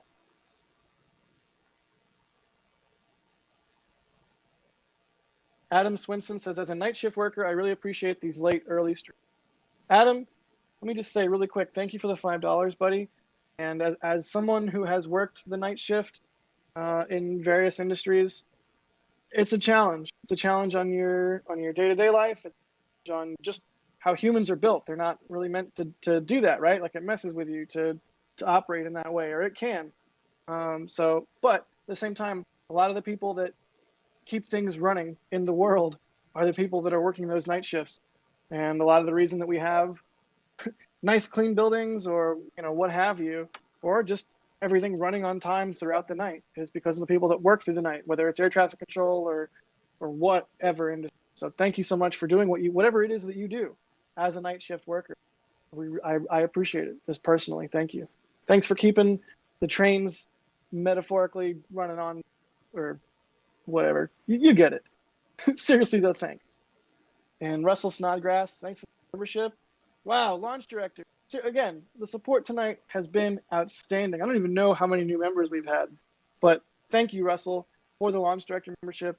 Pop into Discord. That's what I always say, right? Pop into Discord and say, hey, come look at our abomination of rocket emojis that we make. And seriously, thank you for your support, and to all of our members and to all of our viewers. Thanks so much. And Renal, wow, $50 from Renal.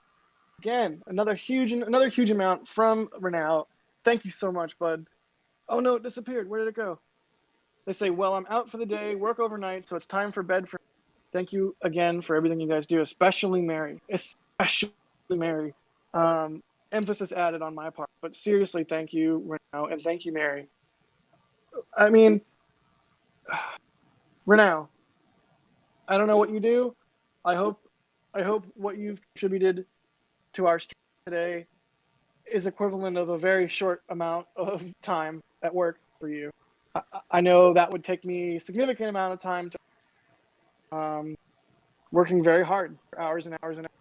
So I don't take your support lightly, or anybody's support. Seriously, thank you, buddy. Hope you get some rest. We'll be here whenever you're back with the recap, the daily video. You know us. We'll be here. Get some rest. You won't miss a thing. And Mosa Eid, welcome to Red Team for the new membership.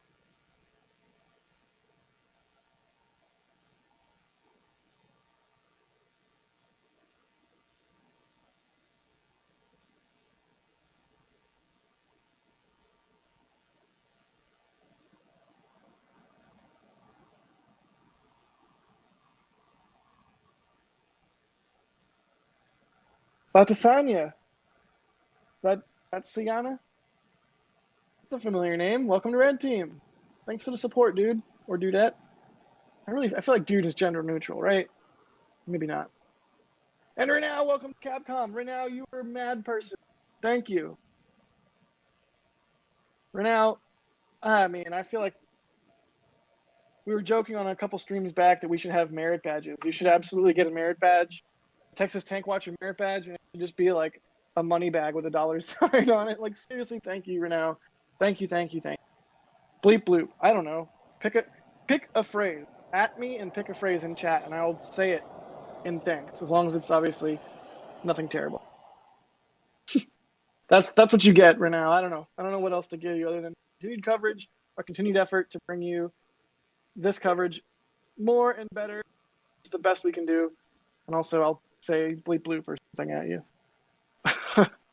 Seriously, thanks.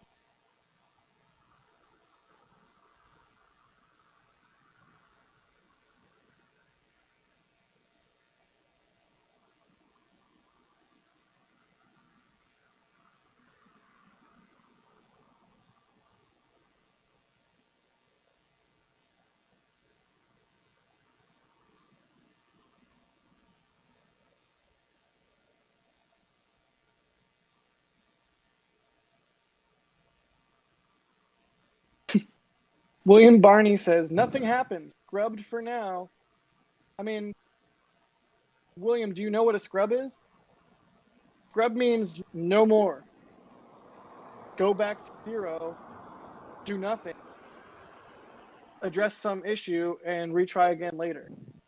I don't think I would call this a scrub. This is more of an abort. Scrub would imply that there is no more testing for the rest of the day. At least that's how I would interpret that. So I would say that that is inaccurate. It's inaccurate to use the S word.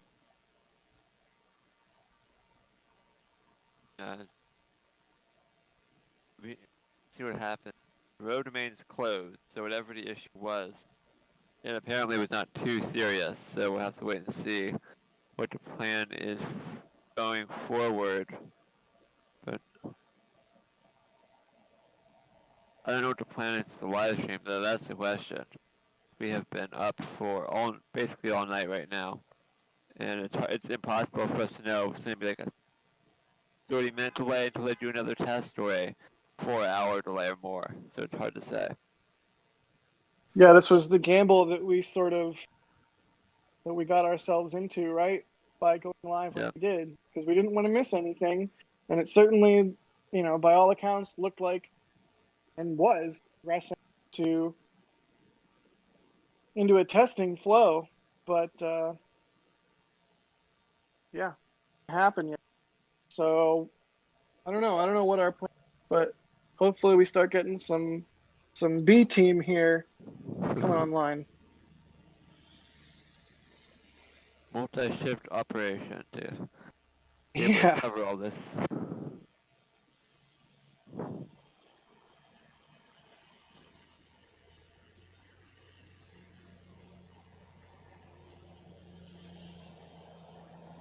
Where does all this wet dress rehearsal talk come from? Everyone thinks it's a wet dress rehearsal. No. Stop.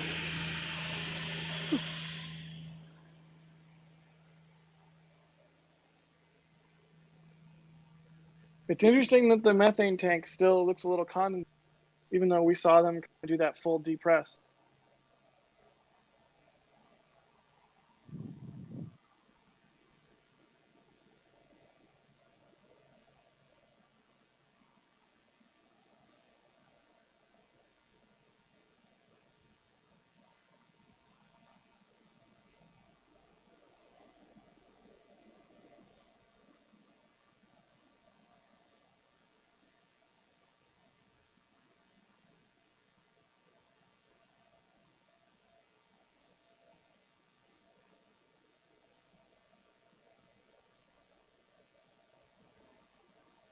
SimPilot 10, thanks for the $5. Super appreciate it, bud.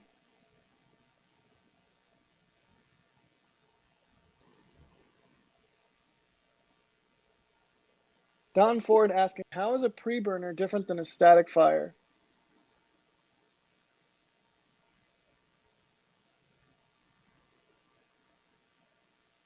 Preburner, so each Raptor engine, as I understand it, not sure, but I'm pretty sure, but take what I say with a grain of salt. Each Raptor engine has two preburners, a fuel preburner and an oxygen preburner. And a preburner test is firing those up, not initiating the full combustion in the combustion chamber. It's just it's like a starter, or a beginning to starting the engine, but not a full start of the engine. So that is what a preburner test is, and that is what we saw an aborted attempt of.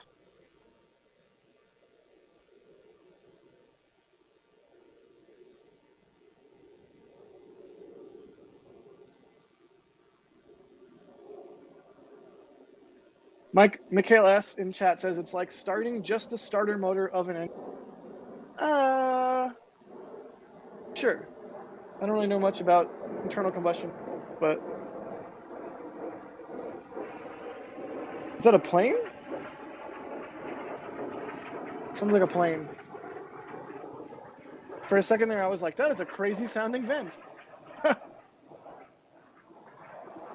But good question, Don Ford. That is basically the difference between a preburner and a static fire. Static fire is the full engine.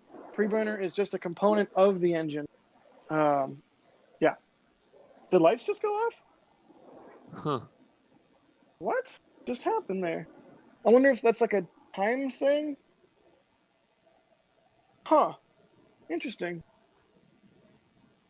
Yeah, maybe it's like the daylight timer has figured them off.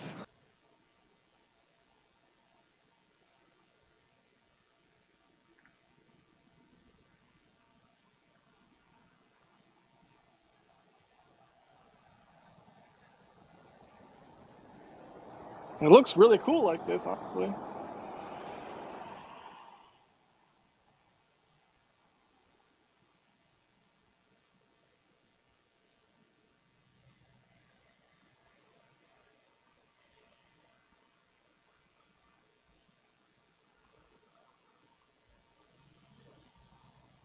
DB Crypto saying preburner is only driving the fuel pump turbine. Turbines are so powerful they are basically mini rocket engines. Yeah, I would agree with that statement. That's what I mean. You think about a turbo pump, it's called a turbo pump because it's a serious pump. And to get the fuel and oxidizer into the combustion chamber at the appropriate pressures, at the appropriate speeds, you need a very serious pump. So how do you power those pumps? You burn a little bit of the fuel and oxygen. And that's part of what the preburner. So it's all about different phases of engine startup. Preburner test is kind of like, you know, starting up the thing that starts the engine and fuels the engine and powers it, whatever. I don't know. The Laubum in chat sound a turbo pump makes when spinning up just before launch is super awesome as well. Agree. Yeah, I think one of my favorite things about Delta Heavy, for example, is the sound of the turbo pump spinning up. It's a glorious.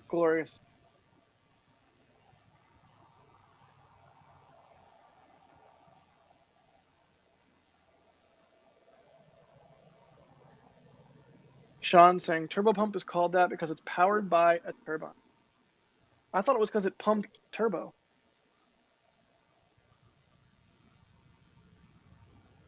Kidding. I know, it was a bad joke. Good night, Sun Pilot 10. Say thanks for the coverage, Mary, Jack, and NASASpaceflight and crew. You're all awesome. Have a wonderful night. Good night, Sun Pilot 10. Thanks for the support. Yep, we really appreciate it. Thank you so much for tuning in.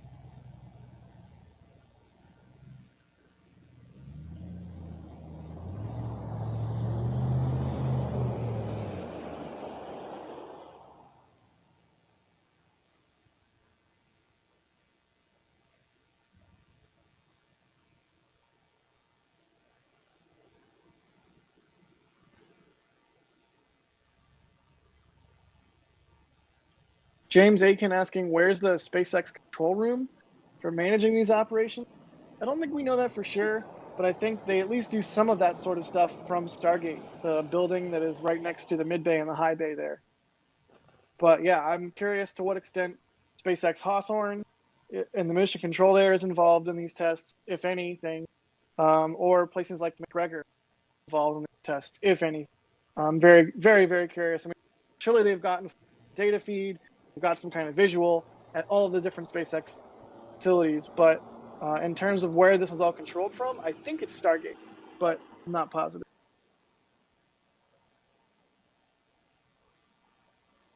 But really good question.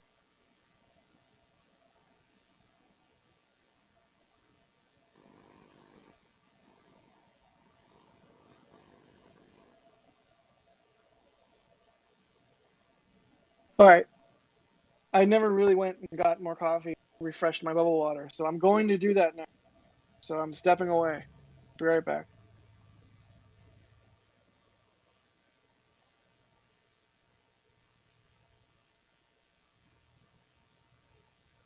So if you're just joining us, it's now 6:47 a.m. Central Time in Boca Chica. Still waiting on the results of the reason for this abort.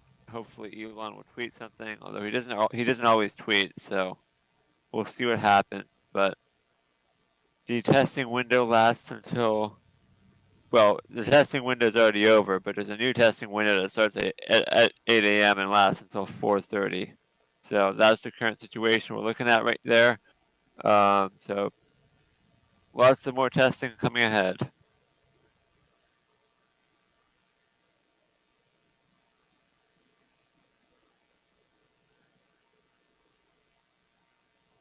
Okay, I know I said I was going to step away, but I'm terrible. The random tube says, I just realized my stream was 1 hour behind. Random tube, if I had $1 for every time I've done that, and it's dumb on my part too, not on your. You're good. It's my point here is that it's totally acceptable and understandable thing to have happen. But I have two screens. I have the feed as it's coming in on my left, and then I have the actual YouTube playback on my main monitor. I have a bad habit of watching playback when I should be watching the actual feed as it comes in so I can react to it without a delay. But frequently I'll do like an A/B test to see if there's condensation forming or frost forming or what have you, and I'll forget to go back to B, which is current, and I'll just be sitting here looking at the wrong screen like an hour ago, and then I'll realize like, why doesn't it look like my other oh right, I'll click live. Make sure you click live every then. Totally understand.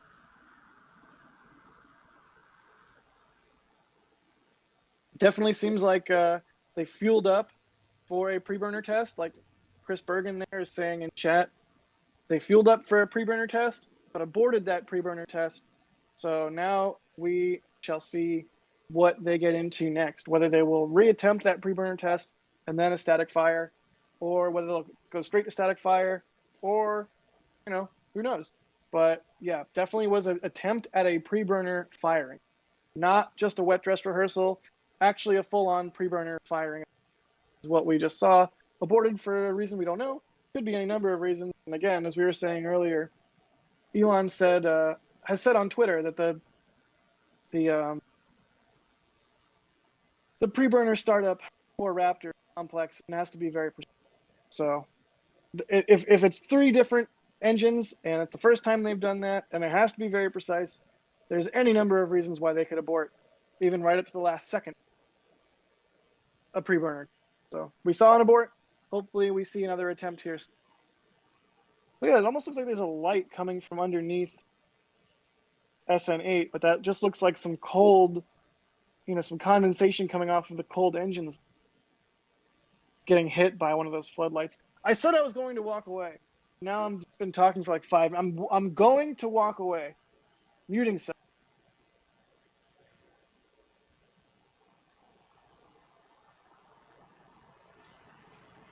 Yeah, you can definitely see the sun is, or at least the sunlight is beginning to come through the top of your screen. So we're about to get a Boca Chica sunrise, because that's how long we've been out here for. Mary has been out at the side of the road since at least 9 p.m. local time when the window opened, and now it is approaching 7 a.m. and the sun is coming up.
And Mary was just letting me know that the sunrise today is at 7:29 a.m.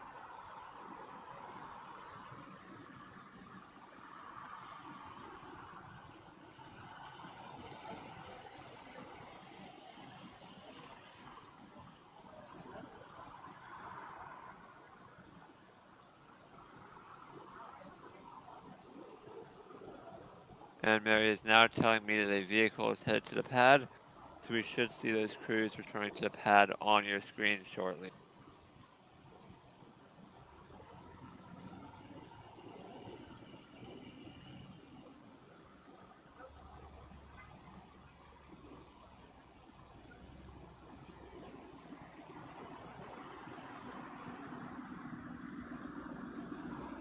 And there they go. There is the SpaceX security vehicle leading the pad reopening operation.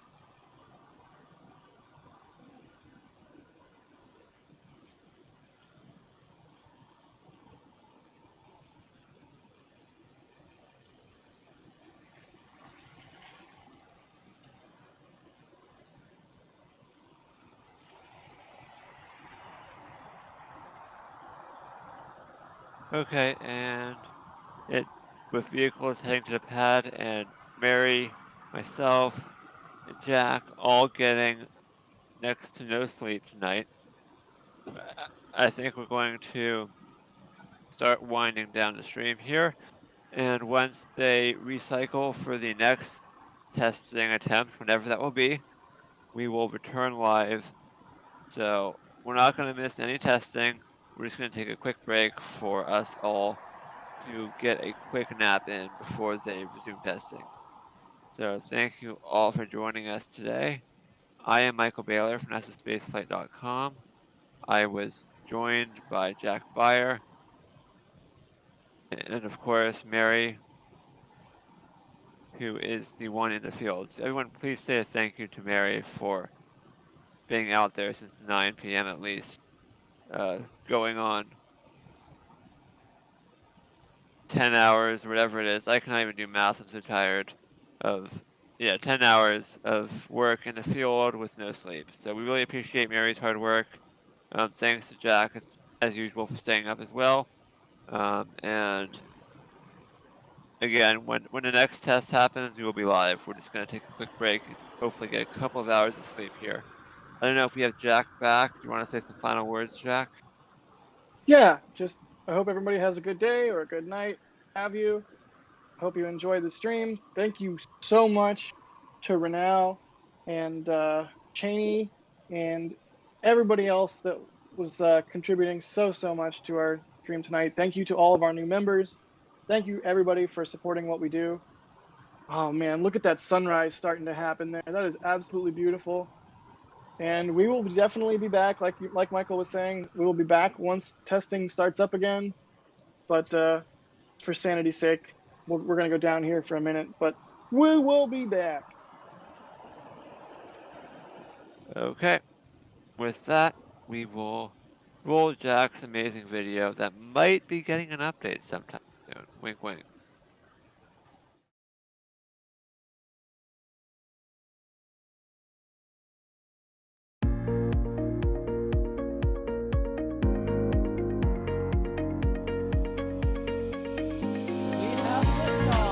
Propulsion continues to be normal. The chamber pressure looks good. Following up. Roger, roll, Repellent. Water towers, fly! Flight downside of speed off. Off. Yikes. You bet. Concur. We don't need any more of these.